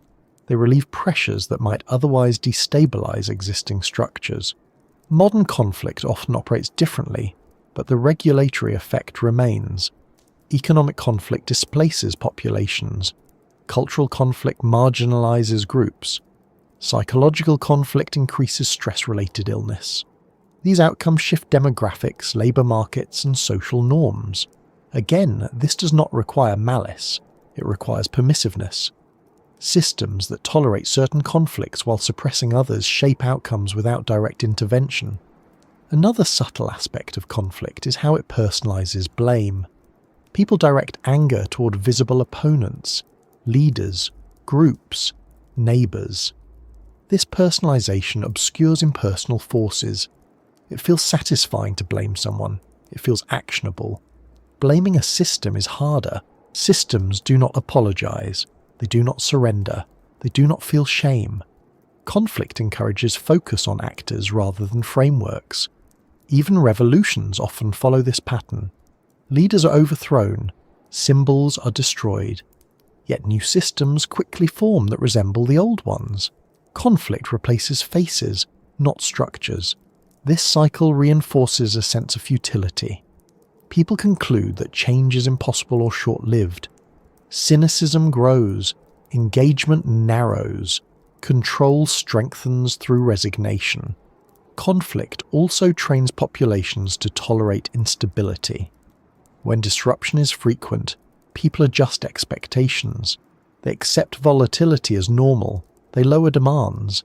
They prioritize personal survival over collective improvement. This normalization of instability benefits systems that cannot deliver widespread well-being, but can manage ongoing tension. The most effective steering conflicts are those that never fully resolve. They simmer, they flare, they retreat, they persist. Resolution would require structural change. Persistence requires only attention. Modern information systems are particularly adept at sustaining this kind of conflict. Content that provokes emotion spreads faster than content that explains. Outrage travels well. Nuance does not. People become emotionally invested in conflicts they cannot resolve. This investment drains energy that might otherwise fuel systemic critique. Conflict also provides cover. While attention is focused on clashes, other processes continue quietly. Policies pass, technologies deploy, norms shift. By the time conflict subsides, the landscape has changed. From within this dynamic, conflict feels chaotic, but from a distance, patterns emerge. Conflicts appear at predictable moments. During economic transitions, technological disruption, environmental stress, cultural change. They are not random. They align with pressure points. If Earth has always been controlled, conflict would be an indispensable tool. Not as a constant war, but as a periodic adjustment, a way to redirect energy, reset conditions, and maintain balance without exposing deeper mechanisms. This does not mean all conflict is manufactured. Most arises organically, but systems can amplify, ignore, or redirect conflict depending on what serves stability. Silence can be as powerful as provocation. There is also a moral dimension. Conflict frames suffering as meaningful. Sacrifice becomes honourable. Loss becomes necessary. This moral framing reduces demand for alternatives. It makes pain acceptable. When suffering is justified, questioning the system feels inappropriate. People endure because they believe it matters. This belief can be deeply held. It gives strength. It also sustains systems that rely on endurance. As individuals move through lives shaped by conflict, they adapt emotionally. They develop coping mechanisms, they choose sides, they disengage, they become selective in empathy. These adaptations change culture, they shape future conflict. The system evolves. Conflict also reinforces authority. In uncertain times, people look to leaders. Even flawed leaders offer clarity. Authority concentrates. Decision-making narrows. Participation shrinks. After the conflict, authority rarely fully disperses. It remains centralized. Precedents remain. The steering effect persists. All of this points toward a quiet conclusion that does not need to be stated outright. Conflict, for all its destructiveness, is also functional within large systems. It moves populations. It redistributes resources. It reshapes attention. It preserves structures by preventing deeper challenges. If control exists, it does not require peace, it requires manageability. Conflict provides that, and yet conflict alone cannot sustain a system indefinitely. Too much conflict fractures, too little invites stagnation. Balance is required. Nature is often spoken about as something separate from human systems, as a backdrop against which civilization unfolds. Forests exist outside cities, weather exists outside politics, disease exists outside ideology. This separation feels intuitive, even comforting. It allows people to imagine that nature is neutral, indifferent, and fundamentally unrelated to the structures humans build for themselves. Yet when you observe long enough, a different relationship becomes visible. Nature does not sit outside the system. It participates in it. It constrains it. It corrects it. And in many ways, it regulates it more reliably than any human institution ever could. From the earliest human settlements, nature has defined limits. Where water is available, people gather. Where soil is fertile, agriculture takes root. Where climate is harsh, population remains sparse. These are not choices in the philosophical sense. They are responses. Civilization grows where nature allows it, and struggles where nature resists. This alone would be enough to shape human history, but the influence goes deeper. Natural systems operate through feedback. When pressure increases, response follows. Overuse leads to depletion. Imbalance leads to collapse. Adaptation follows stress, not comfort. These principles apply regardless of belief, intention, or morality. They are not enforced. They simply occur. Because of this, nature functions as an impartial regulator. It does not negotiate. It does not explain itself. It does not make exceptions. When boundaries are crossed, consequences follow, often delayed, often unevenly distributed, but rarely avoidable. This makes nature an ideal stabilizing force within any long-term system. It cannot be argued with. It cannot be overthrown. It cannot be corrupted. It responds only to conditions. Human systems, by contrast, are fragile. They rely on compliance, legitimacy, and belief. Nature does not. Its authority is absolute precisely because it is not expressed as authority. Throughout history, natural events have repeatedly reshaped civilizations. Droughts trigger migration. Floods erase settlements. Plagues destabilize economies. Volcanic eruptions alter climate. These events are often framed as random disasters, but their effects follow consistent patterns. They expose weaknesses. They accelerate change. They reset conditions. Importantly, these resets often occur when systems are already strained. Overpopulation increases vulnerability to famine. Trade networks spread disease more efficiently. Urban density amplifies disaster. Nature does not target civilization deliberately, but it responds to scale and concentration in predictable ways. This interaction creates the impression that nature intervenes when systems grow too rigid, too extractive, or too expansive. Whether this is interpreted as punishment, coincidence, or regulation depends on perspective. The effect is the same. Growth encounters limits. These limits are essential. Systems without constraints tend toward instability. Unlimited expansion exhausts resources. Unchecked accumulation creates imbalance. Nature enforces ceilings without needing intention. In this sense, nature acts as a silent partner in governance. It shapes what is possible without ever issuing a directive. Consider agriculture. It allowed population growth, specialization, and civilization. It also tied humans to land cycles they did not control. Crop failure became existential. Dependence increased. Social hierarchies hardened around access to fertile land. Nature did not demand this structure. It simply responded to human choices. The response shaped society more effectively than any law could. The same pattern appears with energy. Wood, coal, oil. Each energy source enabled new capabilities and new dependencies. Each came with limits, deforestation, pollution, climate alteration. These limits were not moral judgments, they were feedback. As energy use increased, complexity increased. Complexity increased vulnerability. Nature did not stop humanity from advancing, it simply ensured that advancement carried cost. This cost acts as a regulating pressure. It forces adaptation. It prevents runaway growth from continuing indefinitely without consequence. Disease provides another example. Pathogens evolve alongside populations. Dense, interconnected societies allow rapid spread. Trade routes become vectors. Cities become incubators.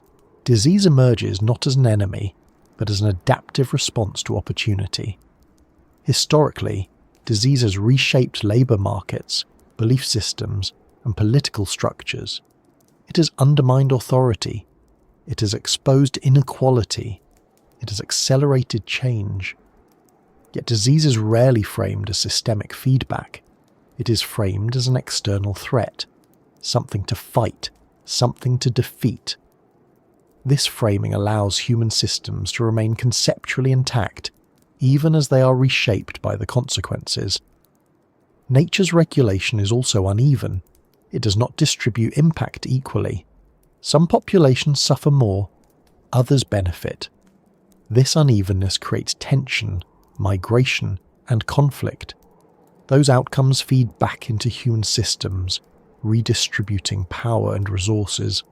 Again, no intent is required. The system responds to conditions, not fairness. Weather and climate operate similarly. Small shifts can have large effects.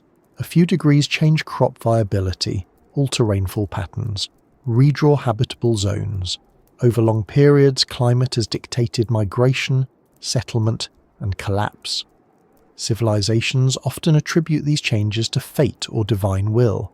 In reality, they are responses to physical conditions, but because humans experience them as external, they are rarely incorporated into planning until after damage occurs. This delay is important. Feedback that is delayed is harder to manage. It encourages overextension. By the time consequences appear, systems are deeply invested. Nature's role here is not to prevent error, but to ensure that error carries weight. From a control perspective, this is remarkably effective. Nature enforces limits without needing to reveal a controlling hand.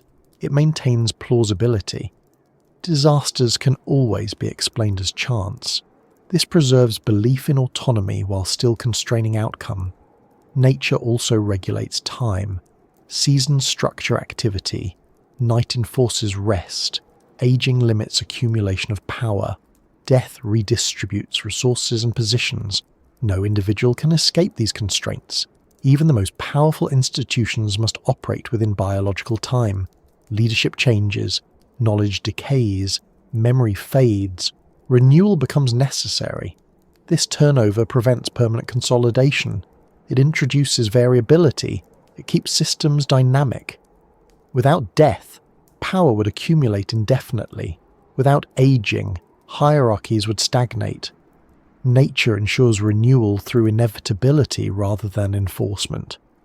Human attempts to override these constraints often produce new dependencies. Medicine extends life but increases population. Increased population strains resources. New technologies emerge to manage strain. Complexity grows. Vulnerability grows. Nature responds again. This cyclical interaction suggests not opposition, but integration. Human systems push. Nature responds. Systems adapt. Nature responds again. Neither side wins. Balance emerges through tension. From within this dynamic, it can feel as though nature is correcting humanity, teaching lessons, enforcing humility. These interpretations are human, but they reflect an intuitive understanding of feedback. Nature does not care if humans understand the lesson. The response occurs regardless. If Earth has always been controlled, nature would be the most reliable mechanism available. Not because it is directed, but because it is unavoidable. It shapes all systems equally. It does not require belief. It does not require compliance. It also provides cover. When systems fail, nature can be blamed.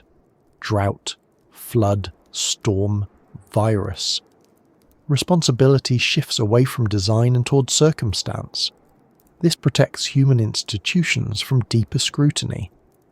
At the same time, nature limits how far institutions can push. Environmental degradation eventually undermines productivity. Health crises disrupt labour. Resource depletion destabilises economies. Institutions adapt or collapse. Either way, balance is restored. Nature's role also extends to psychology. Humans evolved within natural environments. Separation from those environments produces stress, anxiety, and dissatisfaction. Urbanization concentrates people away from natural rhythms. Artificial light disrupts sleep. Sedentary life alters health. These effects generate demand for remedies, wellness industries, retreats, supplements, therapy, all of which operate within existing systems. Nature creates pressure. Systems monetize relief. This pattern repeats. The cause remains unaddressed. The symptom is managed. Nature also shapes perception of risk. Natural disasters feel external and unpredictable. This uncertainty encourages reliance on authority, emergency response, planning, regulation. People accept guidance more readily under threat. Again, no conspiracy is required. Behavior follows fear. Importantly, nature does not eliminate choice. Humans can adapt in multiple ways. They can change behavior, develop technology, or relocate. But all adaptations occur within constraints. Nature defines the outer boundaries. Human systems define paths within them. This layered control is subtle. It does not feel imposed. It feels like reality. From a distance, the interaction between civilization and nature resembles a regulatory system. Expansion meets resistance. Concentration meets disruption. Stability emerges through oscillation. Too much order leads to brittleness. Too much chaos leads to collapse. Nature keeps the system moving between these extremes. This movement is not smooth. It is uneven, painful, unfair, but it persists. Nature's role is often underestimated because it does not speak. It does not justify itself. It does not explain consequences. Humans project meaning onto its actions because they need narrative. In doing so, they often miss the structural lesson. Systems must align with constraints or fail. If control exists, nature is not an enemy to it. Nature is the foundation that makes control sustainable. It enforces limits without revealing intent. It ensures turnover without revolution. It corrects excess without negotiation. As long as humans exist on Earth, they cannot escape this interaction. They can only adapt within it. There is a quiet relief that comes from not knowing. Not ignorance in the sense of missing information, but a softer, more emotional kind of not knowing. The kind that allows daily life to proceed without the weight of constant awareness. Humans have always lived alongside mysteries they could not resolve, forces they could not see, systems they could not fully understand. And rather than driving everyone into panic, this uncertainty often produces comfort. Structure fills the gaps. Routine dulls the edges. Explanation is replaced by habit. Not knowing allows people to function. If every individual were constantly aware of the full complexity of the systems shaping their lives, decision-making would become paralyzing. Every choice would feel heavy. Every action would feel implicated in something larger. The mind, designed for survival and social navigation, would struggle under that burden. So it does what it has always done. It narrows focus. It accepts partial explanations. It trusts surface narratives. This is not a flaw. It is a coping mechanism. Comfort arises when uncertainty is contained. From childhood onward, humans are taught which questions matter and which do not. Some curiosity is encouraged. Other curiosity is gently redirected. That's just how it is. You'll understand when you're older. Don't worry about that. These phrases are not meant to deceive. They are meant to soothe. They keep attention anchored to what feels manageable. As people grow, this pattern deepens. Life becomes busy. Responsibilities accumulate. Work, family, survival, and social obligation consume attention. Energy becomes finite. Curiosity competes with fatigue. Over time, many questions fade not because they were answered, but because they no longer feel urgent. This fading is comforting. There is relief in believing that systems work as intended, that someone somewhere understands how things function, that problems have explanations even if we don't know them personally. Trust replaces comprehension. Delegation replaces inquiry. This allows individuals to focus on immediate concerns rather than abstract structures. Modern societies rely heavily on this trust. People use technologies they do not understand, participate in economies they cannot see, obey rules whose origins are unclear. Most of the time, this works well enough. Life continues, needs are met, stability persists. The comfort of not knowing is reinforced socially. People who ask too many foundational questions are often perceived as impractical, anxious, or disruptive. Not because their questions are wrong, but because they unsettle shared assumptions. Challenging the background of reality creates discomfort, not just intellectually, but emotionally. Discomfort threatens cohesion. When uncertainty spreads too widely, anxiety rises. Anxiety destabilizes behavior. It can lead to panic, withdrawal, or revolt. Systems that persist tend to minimize this outcome. They offer explanations that feel sufficient without being exhaustive. They provide narratives that resolve tension quickly. These narratives do not need to be false. They only need to be complete enough to satisfy emotional need. Religion historically served this function. Science serves it now in different ways. Bureaucracy, expertise, and specialization all contribute. When people believe that understanding exists somewhere, they can relax their own need to seek it. This is not blind faith. It is practical delegation. The comfort of not knowing also protects identity. Many beliefs are intertwined with self-image. Questioning them threatens not just ideas, but belonging. Social bonds depend on shared assumptions. Doubt can isolate. For most people, maintaining connection matters more than resolving abstract uncertainty. Comfort follows connection. Distraction plays a key role here. Entertainment, news cycles, and constant stimulation fill cognitive space. They provide emotional engagement without requiring deep reflection. This is not accidental. It is adaptive. It prevents rumination. It keeps people oriented toward manageable stimuli. When attention is occupied, uncertainty recedes. Routine reinforces this comfort. Repetition creates predictability. Predictability reduces anxiety. Even when routines are demanding, they are familiar. Familiarity feels safe. People often cling to routine even when it no longer serves them, because disruption requires confronting uncertainty. Changing jobs, questioning beliefs, or altering lifestyle introduces unknowns. The known discomfort feels preferable to the unknown possibility. This preference stabilizes systems. Not knowing also softens responsibility. If outcomes are framed as complex, inevitable, or beyond individual influence, personal accountability diminishes. People feel less pressure to act.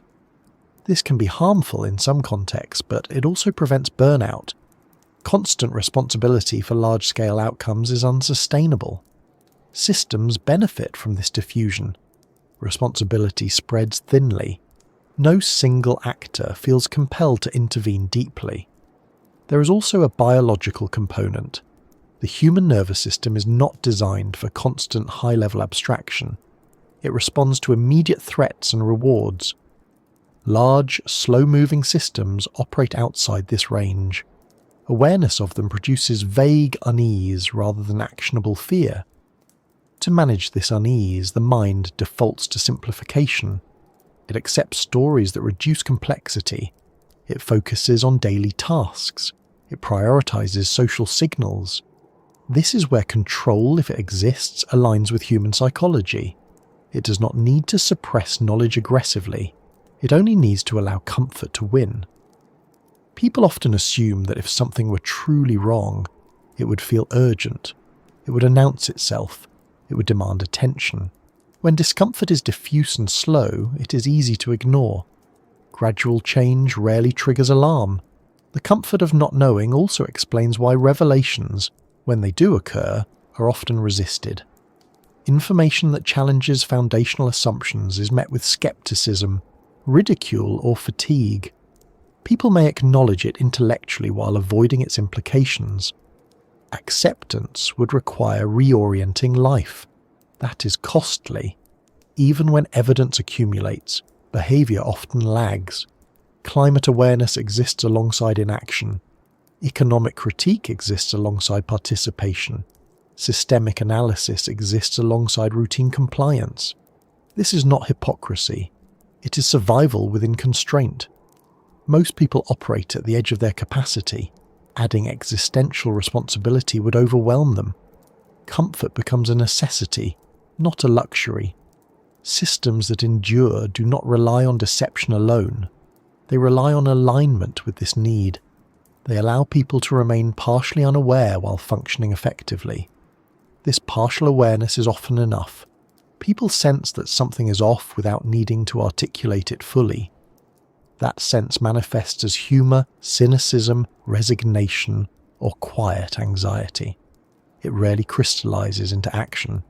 Humour is especially telling. Jokes about work, bureaucracy, technology, and authority acknowledge dysfunction without confronting it. Laughter releases tension. The system remains intact. Cynicism performs a similar function. It recognises flaws but treats them as inevitable. That's just how things are. This framing discourages change while preserving psychological distance. Resignation completes the loop. Once people believe nothing fundamental can change, effort redirects toward adaptation rather than transformation. Personal optimization replaces collective challenge. The comfort of not knowing also extends to origin questions: where systems came from, why they took their current form, who benefits most. These questions are rarely asked outside academic or activist circles. They feel abstract, historical, or irrelevant to daily life. Yet origin matters. Understanding origin reveals contingency. It shows that things could be otherwise. Contingency threatens inevitability. Inevitability provides comfort. So origin fades. Education often reinforces this by focusing on outcomes rather than processes, dates rather than dynamics, facts rather than feedback loops. Knowledge is compartmentalized. Systems are rarely presented as wholes. This fragmentation makes comprehension difficult. People know pieces, but not patterns. Without patterns, critique weakens. Not knowing becomes stable. There's also the role of authority. When experts exist, lay people defer. This is reasonable. Expertise matters. But excessive deference can discourage curiosity.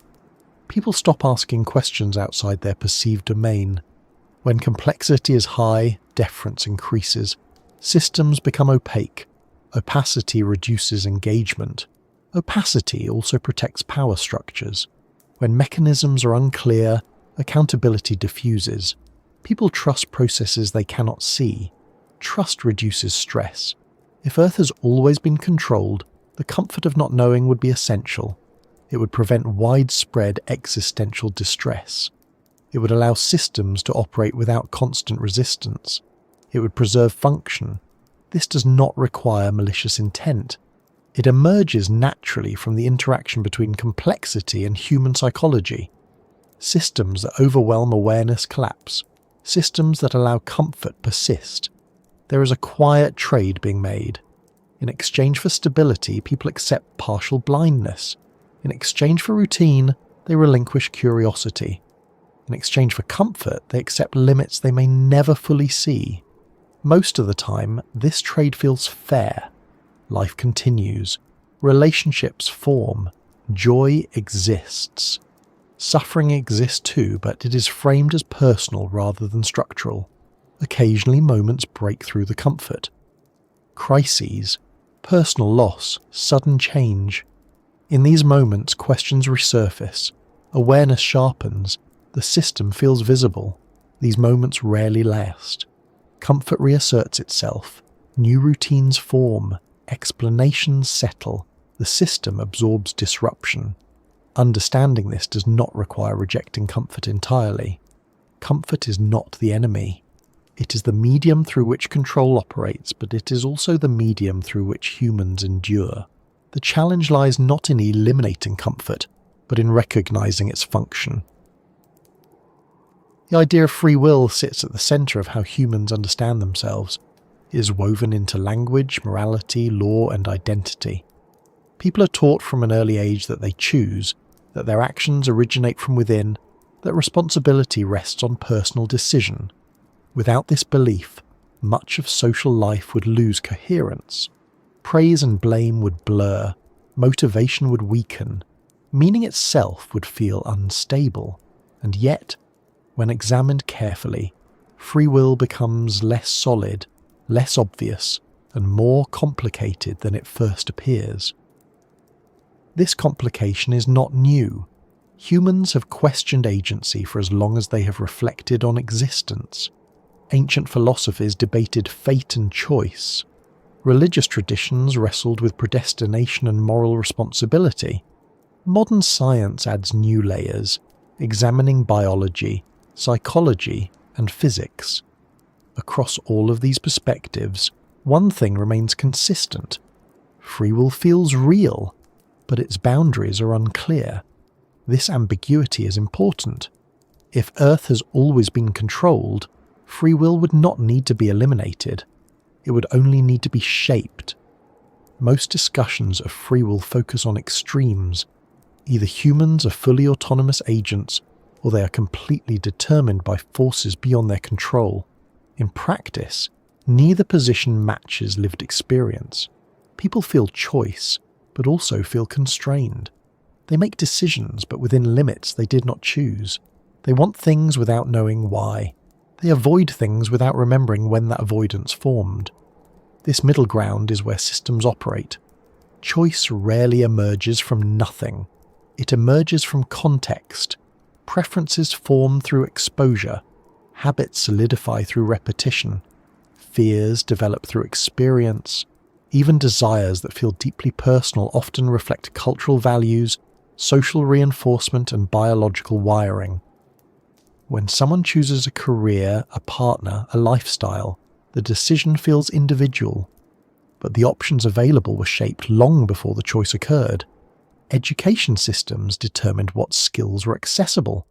Economic structures determined what paths were viable. Cultural narratives shaped what success looked like. The decision is real. The menu is not self-authored. This distinction allows free will to coexist with control. Individuals choose, but the system curates the environment in which choice happens. Control does not dictate action. It defines possibility. Neuroscience complicates the picture further. Studies suggest that decisions begin forming in the brain before conscious awareness catches up. Signals fire, biases activate. Emotional responses influence outcome. Conscious thought often arrives as narrator rather than initiator. This does not mean people are puppets. It means awareness lags behind process. The feeling of choice is real, but it is layered over mechanisms that operate below consciousness. These mechanisms are shaped by environment. Stress alters decision-making. Scarcity narrows focus. Fatigue reduces resistance. Comfort encourages compliance. None of this requires coercion. It is simply how human cognition works. Systems that endure learn to align with these tendencies. They do not fight human psychology. They leverage it. Free will also depends on information. Choices require awareness of alternatives. When information is limited, choice narrows. When information is overwhelming, choice also narrows. People default to familiar paths. Too many options produce paralysis. Too few produce compliance. Modern systems excel at managing this balance. They provide enough choice to sustain the feeling of autonomy, but not so much that foundational structures are threatened. Even rebellion often operates within expected parameters. People protest in designated spaces, vote within approved systems, express dissent through channels that are monitored, monetized, or absorbed. These actions feel empowering. They are not meaningless, but they rarely alter the deeper architecture. This does not invalidate free will, it contextualizes it. Free will, as experienced, may be less about unlimited freedom and more about local agency, the ability to choose how to move within constraints rather than whether constraints exist. A person cannot choose the era they are born into. They cannot choose their initial conditions. They cannot choose many of the forces that shape them, but they can choose responses, attitudes, small deviations, personal meanings. This level of agency matters. It shapes individual lives. It allows creativity, compassion, and resistance at human scale. From a control perspective, this is sufficient. Systems do not need total domination. They need predictability at scale. Individual variation can be tolerated, even encouraged, as long as aggregate behavior remains within bounds. This tolerance creates the illusion of freedom while preserving stability. The legal system reflects this balance. Individuals are held responsible for actions, even when influenced by circumstances. Mitigating factors are acknowledged, but agency is assumed. This assumption is necessary for order. Without it, accountability dissolves. At the same time, systemic causes are often downplayed. Poverty, trauma, inequality influence behavior, but responsibility remains personal. This preserves belief in free will while avoiding structural critique. The narrative is subtle. You are free, but failure is yours alone. This framing motivates effort. It also obscures constraint. Free will is further shaped by identity. People choose in ways consistent with who they believe they are. Identity is socially constructed. Roles, labels, and expectations influence behavior. Once internalized, they feel self-generated. Someone who identifies as ambitious pursues achievement. Someone who identifies as cautious avoids risk. These patterns feel voluntary, but they were reinforced over time. Breaking identity constraints is difficult. It requires not just choice, but social cost. People risk judgment, exclusion, or failure. Many choose conformity not because they are forced, but because the cost of deviation feels too high. This is not weakness. It is adaptation. Free will also interacts with reward systems. When certain behaviors are consistently rewarded, they feel right. When others are punished or ignored, they feel wrong. Over time, moral intuition aligns with incentive. People come to believe they want what the system rewards. Desire and reward blur. Advertising demonstrates this clearly. Repeated exposure shapes preference. Products become symbols of success, happiness, or belonging. People feel desire without recognizing its origin. This does not eliminate choice. It biases it. The same applies to ideas. Repeated narratives shape belief. Certain perspectives feel reasonable. Others feel extreme. People choose beliefs that feel safe, not necessarily because they are true, but because they align with social reinforcement. Free will operates within this psychological terrain. Philosophically, some argue that free will is compatible with determinism, that even if causes shape decisions, the experience of choosing is meaningful. Others argue that free will is an illusion, a useful fiction that sustains moral order. From a systems perspective, the distinction may not matter. What matters is functionality. Does belief in free will encourage participation? Does it motivate effort? Does it maintain responsibility? The answer appears to be yes. If Earth has always been controlled, belief in free will would be essential, not because it is false, but because it stabilizes behavior. People who feel entirely powerless disengage. People who feel entirely free destabilize. People who feel partially free comply. This balance is delicate. There are moments when free will feels constrained enough to provoke resistance. Movements form, awareness grows, people push back, systems respond by offering reforms, concessions, or new narratives. Pressure releases, balance returns. This dynamic keeps free will alive as an experience without allowing it to threaten structure. Importantly, free will may not be binary, it may be a gradient. Degrees of agency vary by circumstance. Stress reduces freedom, security increases it, education expands it, trauma constrains it. Systems influence these conditions. They can expand or contract agency without removing it entirely. This makes control flexible. There is also a temporal dimension. Free will may exist more in the moment than in the arc. Individuals can choose actions, but large-scale outcomes emerge from aggregated behavior shaped by incentives. No one chooses the overall trajectory, it emerges. From inside, this feels like freedom. From outside, it looks patterned. People often feel most free in small choices. What to eat, what to watch, what to wear. These choices are abundant. They reinforce autonomy. Larger choices like economic structure or political framework feel distant and abstract. This distribution is not accidental in effect. It keeps free will active where it is least disruptive. Even creativity operates within bounds. Art challenges norms but often gets absorbed into markets. Innovation disrupts, but then becomes standard. Resistance becomes style. The system evolves without breaking. Free will in this light is not a threat to control, it is a component of it, a pressure valve, a motivator, a narrative that sustains engagement. People who believe they choose participate more willingly, they invest effort, they accept outcomes, they self-regulate. The alternative, overt domination, would produce resentment and resistance. Free will makes control sustainable. This does not mean that free will is fake. It means it is contextual. Understanding this can feel unsettling. It challenges self-concept. It raises questions about responsibility and meaning.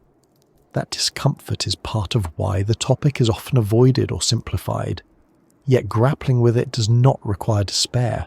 It can produce clarity. Recognizing constraint does not eliminate agency.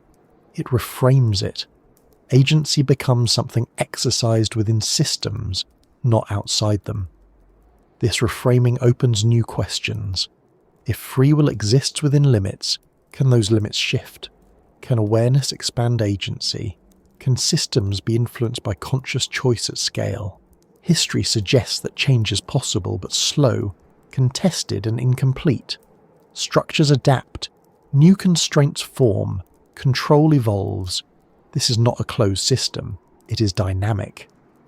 The question of free will does not resolve neatly. It lingers, it resists conclusion, it invites continued reflection. And that lingering is important. Systems rely on resolution, on settled belief. Questions that remain open create tension. Too much tension destabilizes, too little dulls. Free will sits in the middle, unresolved enough to inspire effort, constrained enough to preserve order.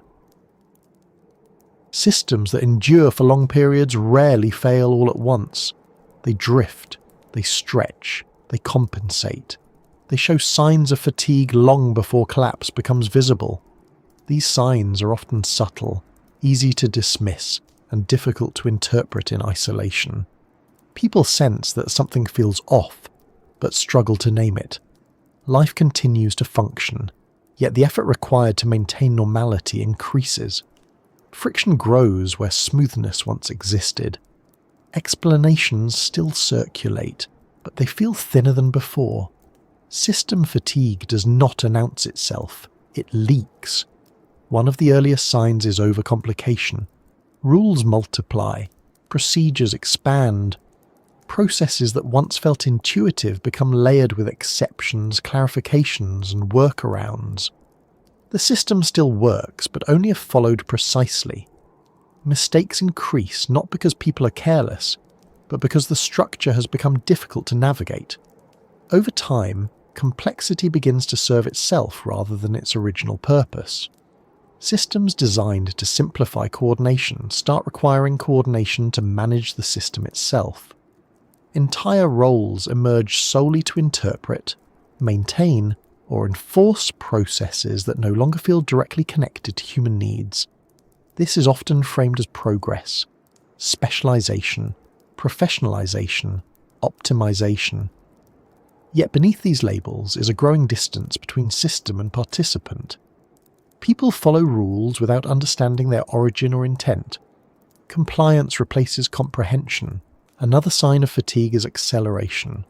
When systems struggle to maintain output, they often respond by increasing speed. Deadlines shorten, cycles compress, expectations rise. The system attempts to outrun its own inefficiencies. Acceleration creates the illusion of momentum. Things are happening, activity increases. Innovation appears constant, but speed masks fragility. There is less time for reflection, correction, or recovery. Errors compound quietly. People feel this acceleration physically. Chronic exhaustion, difficulty focusing, a sense that rest is never enough. These experiences are often individualized. Burnout is treated as a personal issue rather than a systemic signal. Fatigue becomes normalized. Contradictions are another marker. Systems begin to promote incompatible values simultaneously. Flexibility is praised alongside rigid metrics. Creativity is encouraged within strict parameters. Individual responsibility is emphasized alongside structural constraint. People are told to innovate but punished for deviating, to be authentic but conform, to take initiative but not disrupt. Navigating these contradictions requires constant self-adjustment. This produces cognitive strain. Individuals learn to compartmentalize, to say one thing and do another, to believe selectively. This dissonance is manageable at first. Over time, it erodes trust. Trust is a critical resource. When trust declines, systems rely more heavily on enforcement, surveillance, or incentives. These measures further strain legitimacy.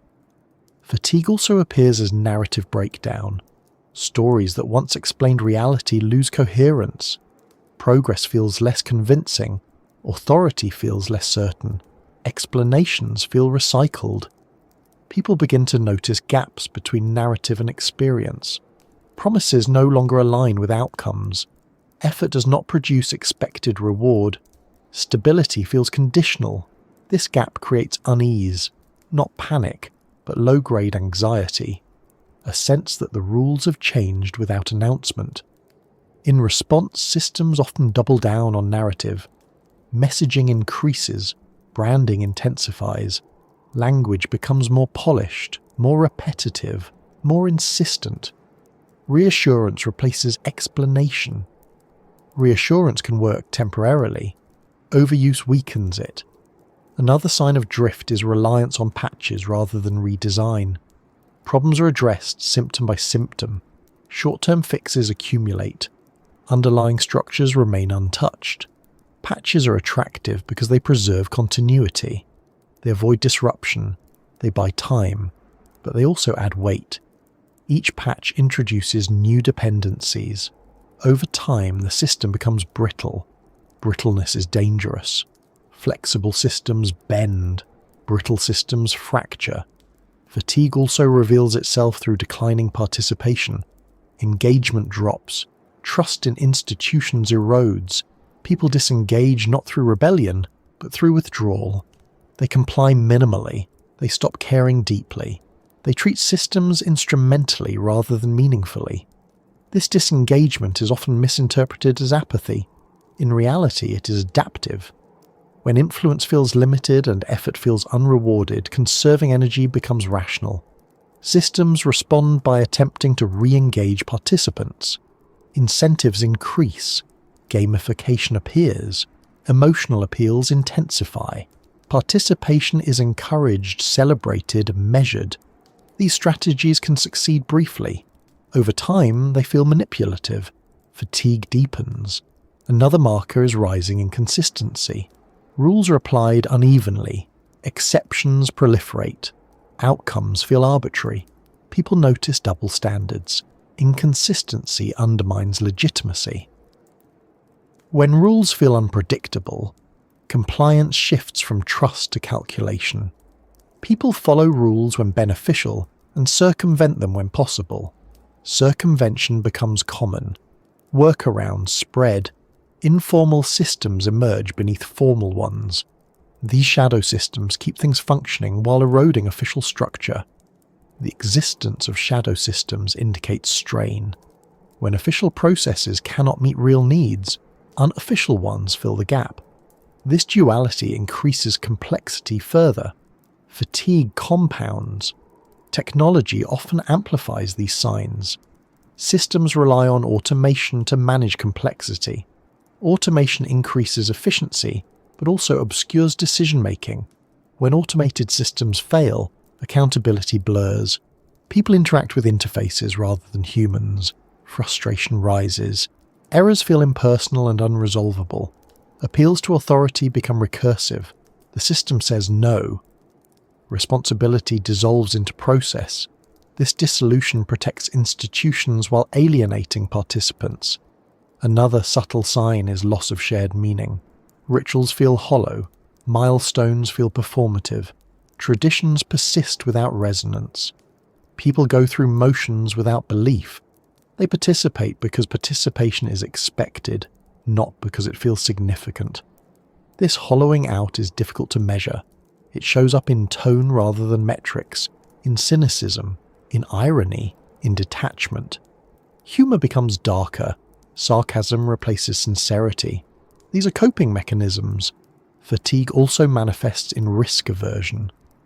Systems under strain avoid experimentation.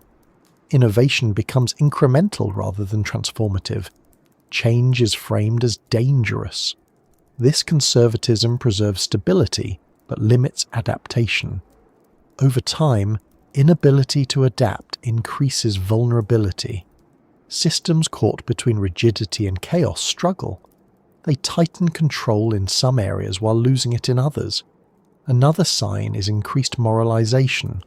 When systems fail to deliver materially or structurally, they often compensate by emphasizing values. Behavior becomes moralized. Compliance becomes virtue. People are encouraged to sacrifice, endure, and accept limits as moral duties. Structural critique is reframed as selfishness or irresponsibility. This framing can sustain systems temporarily. Overuse breeds resentment. Fatigue also appears in escalation of control mechanisms. Surveillance expands. Metrics multiply. Monitoring increases. These measures indicate declining trust. They are symptoms, not causes. When control becomes more visible, its legitimacy weakens. People comply out of necessity rather than belief. Necessity sustains function but erodes loyalty. Another marker is emotional volatility.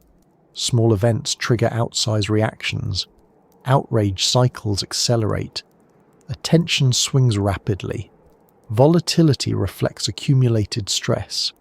When pressure is constant, tolerance narrows. Systems struggle to absorb shocks. This volatility often coexists with numbness. Periods of intense reaction alternate with disengagement. This oscillation indicates instability. Fatigue also reveals itself through fragmentation. Shared narratives dissolve. Reality splinters. Groups inhabit different interpretive worlds. Coordination becomes difficult. Consensus feels unreachable. Fragmentation protects systems from unified opposition, but it also undermines collective capacity to respond to real challenges. At some point, fragmentation becomes liability. Another sign is increased reliance on emergency framing. Crises are declared frequently. Exceptional measures become routine. Urgency becomes constant. Permanent emergency exhausts attention. It dulls response. It normalizes extraordinary control. When everything is urgent, nothing is. Fatigue also affects leadership. Decision makers appear reactive rather than strategic. Short-term thinking dominates. Long-term planning erodes. This is not always incompetence. It is a function of constraint. Systems under pressure prioritize survival. Survival mode limits imagination. One of the most telling signs of drift is loss of coherence between different layers of the system. Economic incentives conflict with social values. Technological capability outpaces ethical frameworks. Environmental limits clash with growth imperatives. These mismatches create tension. Systems strain to reconcile incompatible demands. Temporary fixes proliferate. Structural alignment is postponed. People feel this as unease, as a sense that efforts are misdirected, that solutions create new problems faster than they resolve old ones. Fatigue also shows up as nostalgia, idealization of the past, longing for simpler times. This sentiment reflects dissatisfaction with present complexity. Nostalgia is not always accurate. It is emotional. It signals desire for coherence. Systems sometimes exploit nostalgia to restore legitimacy. Tradition is invoked. Order is promised. Stability is emphasized.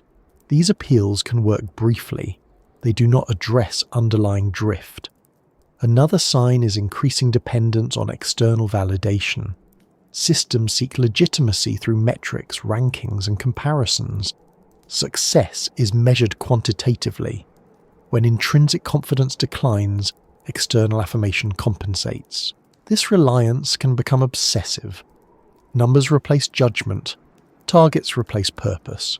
People optimize for metrics rather than meaning. Fatigue deepens. Perhaps the most subtle sign of all is normalization of strain. When fatigue becomes baseline, it stops being noticed. People recalibrate expectations downward. Discomfort becomes ordinary. This normalization is dangerous. It masks decline. It delays response. Systems can persist in this state for long periods. They function below optimal capacity without collapsing.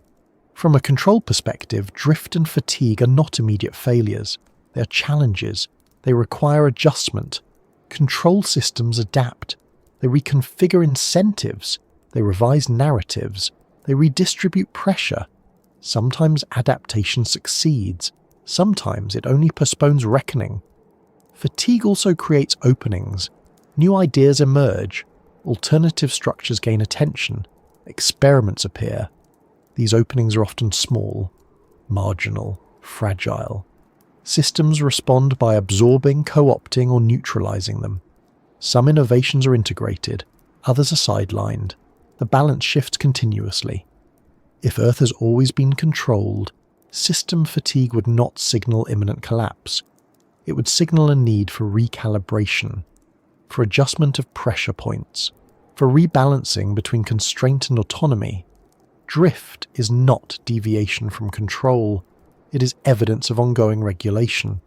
No system remains perfectly aligned indefinitely. Entropy exists. Wear accumulates. The question is not whether systems drift, but how they respond. Some responses increase control, others relax it. Some introduce new layers, others simplify. The outcome depends on feedback. At the human level, fatigue invites reflection. People sense inconsistency. They notice effort outweighing reward. They feel tension between belief and experience. These sensations do not automatically produce clarity. They often produce confusion. Confusion can be destabilizing. It can also be generative. Systems under fatigue face a choice: suppress confusion or channel it.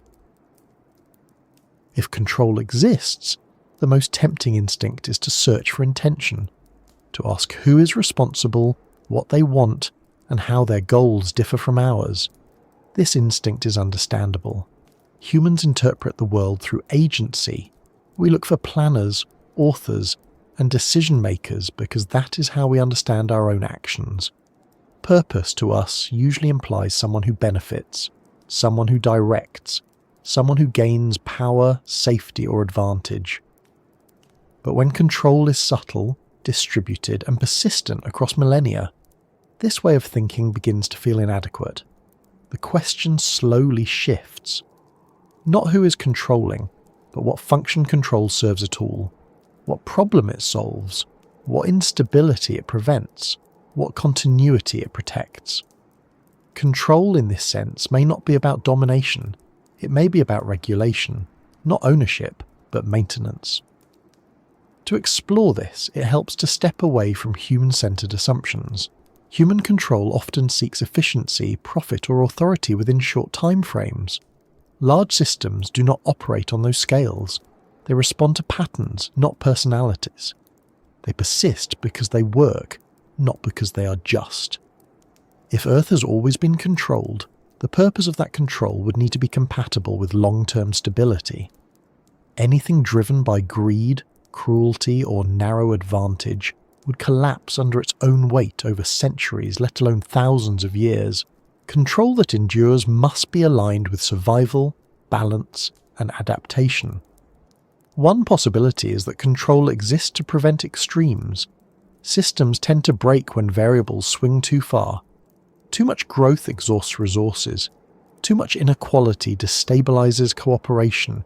Too much chaos fragments coordination. Too much order becomes brittle. Control may function not to optimize life, but to keep it within survivable bounds. From this perspective, suffering is not the goal. It is a side effect of regulation. Discomfort signals boundaries. Stress prompts adaptation. Loss enforces humility. These experiences are not pleasant, but they are functional within systems that prioritize continuity over comfort. Nature already operates this way. Ecosystems do not maximize happiness, they maximize resilience. Species that grow too numerous encounter scarcity. Behaviors that destabilize environments are selected against. Balance emerges through constraint. If control mirrors this logic, it would not aim to create utopia. Utopias are static. Static systems decay. Control would instead allow constant tension, constant adjustment, and constant imperfection. Another possibility is that control exists to preserve complexity. Complex systems are rare and fragile. Life itself is an improbable configuration of matter and energy, consciousness even more so. Civilization adds another layer of improbability. Complexity requires protection. Without constraints, systems simplify. They collapse into entropy. Control may act as scaffolding, preventing collapse while allowing variation. From this view, human frustration, conflict, and limitation are not evidence of failure. They are evidence that the system is alive, dynamic, and under load. Control may exist to ensure that complexity does not self-destruct faster than it can evolve. There is also the question of scale. Humans experience time in decades. Control systems that span civilizations operate in centuries or longer. What feels cruel in the short term may stabilize in the long term. What feels restrictive now may prevent catastrophe later. This mismatch in perspective creates misunderstanding. Humans judge systems by immediate outcomes. Control systems judge by persistence. Another layer to consider is experimentation. Earth may function as a testing ground for social organization, intelligence, and adaptation. Not in a laboratory sense, but in an emergent one. Patterns are observed not by an external observer necessarily, but by the system itself through feedback. Systems learn by surviving.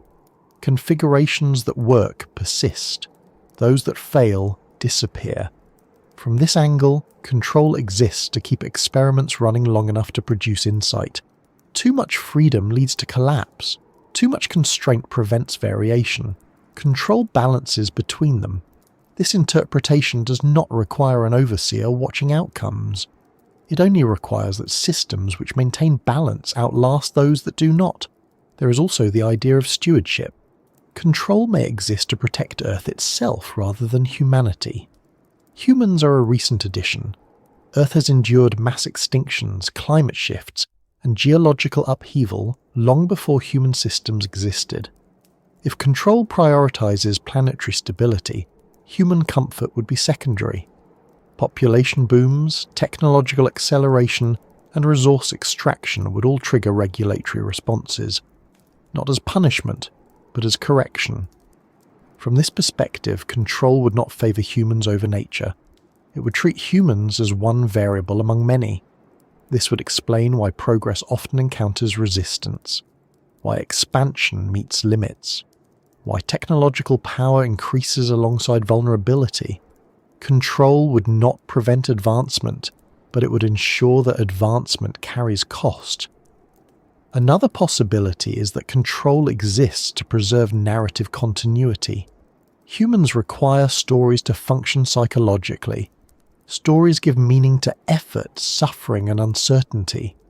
Control systems may maintain narrative frameworks that prevent existential collapse. Belief systems, identities, and ideologies provide structure. They help people endure constraints. Control may support these narratives not because they are true, but because they are stabilizing. This does not mean narratives are fabricated deliberately. They emerge because they work. They persist because they reduce anxiety. From this view, control exists to protect minds as much as bodies, to prevent despair, nihilism, or paralysis from overwhelming populations. There is also a more uncomfortable possibility. Control may exist to protect intelligence from itself. Intelligent systems tend to optimize aggressively. They push boundaries, they exploit resources, they destabilize environments. Unchecked intelligence is dangerous. It accelerates change faster than adaptation can keep up. Control may function as a governor, limiting speed, introducing friction, slowing trajectories that would otherwise end in collapse. This is not hypothetical. Human history already shows this pattern. Technological leaps create power that social structures struggle to manage. Weapons, information, and energy outpace ethics. Control mechanisms respond: regulation, norms, fear, scarcity, conflict. From this perspective, control is not opposed to intelligence. It is designed to keep intelligence survivable. If so, then control is not an enemy to be overthrown. It is a constraint to be understood. Understanding does not remove constraint. It allows navigation. This brings the question back to free will. If control exists to maintain balance, then free will operates within that purpose. People can choose paths, but paths that threaten system integrity encounter resistance. This resistance does not need to be conscious. It can appear as failure, friction, or fatigue. People often interpret resistance as personal inadequacy. They push harder. Sometimes that works, sometimes it doesn't. From a system perspective, this resistance is informative. It signals limits. There is also the possibility that control exists to preserve continuity of consciousness itself. Not individual consciousness, but the phenomenon of awareness. Life capable of reflection is rare. Maintaining conditions for it may require regulation. If so, then control would favour long-term habitability over short-term flourishing. It would tolerate suffering as long as extinction is avoided. This framing can feel cold. It is. Systems are not sentimental, but sentiment is not required for care. Maintenance is a form of care even when it is harsh. Another angle is that control exists for nothing beyond itself, that it is not purposeful in a moral sense but emergent. Systems that regulate survive. Systems that do not vanish. Control exists because it works, not because it aims. In this view, asking what control is for is like asking what gravity is for. Gravity does not have intent. It produces structure. Control may be a property of complex systems rather than a feature imposed upon them. If so, then the search for meaning in control may be misplaced. The system persists because it persists. Yet humans cannot help but ask why. Meaning matters to us. It shapes motivation. Perhaps the most useful interpretation, then, is not to assign a single purpose, but to recognize multiple overlapping functions. Control stabilizes, Control regulates, control preserves, control constrains, control adapts. It is not benevolent or malicious, it is structural. From within this structure, humans experience both freedom and limitation, joy and frustration, progress and setback, meaning and confusion. Control does not eliminate these experiences, it shapes their distribution. Recognizing this does not require resignation. It invites a different kind of engagement, one that focuses less on overthrowing systems and more on understanding pressure points, on identifying where adaptation is possible, on distinguishing between constraints that are immovable and those that are negotiable. Some limits cannot be changed. Biological, physical, ecological. Others are social and contingent. They can shift slowly. Awareness expands agency not by removing control, but by aligning action with reality. This awareness can also restore a sense of calm. Struggle feels different when understood as part of a system rather than a personal failure.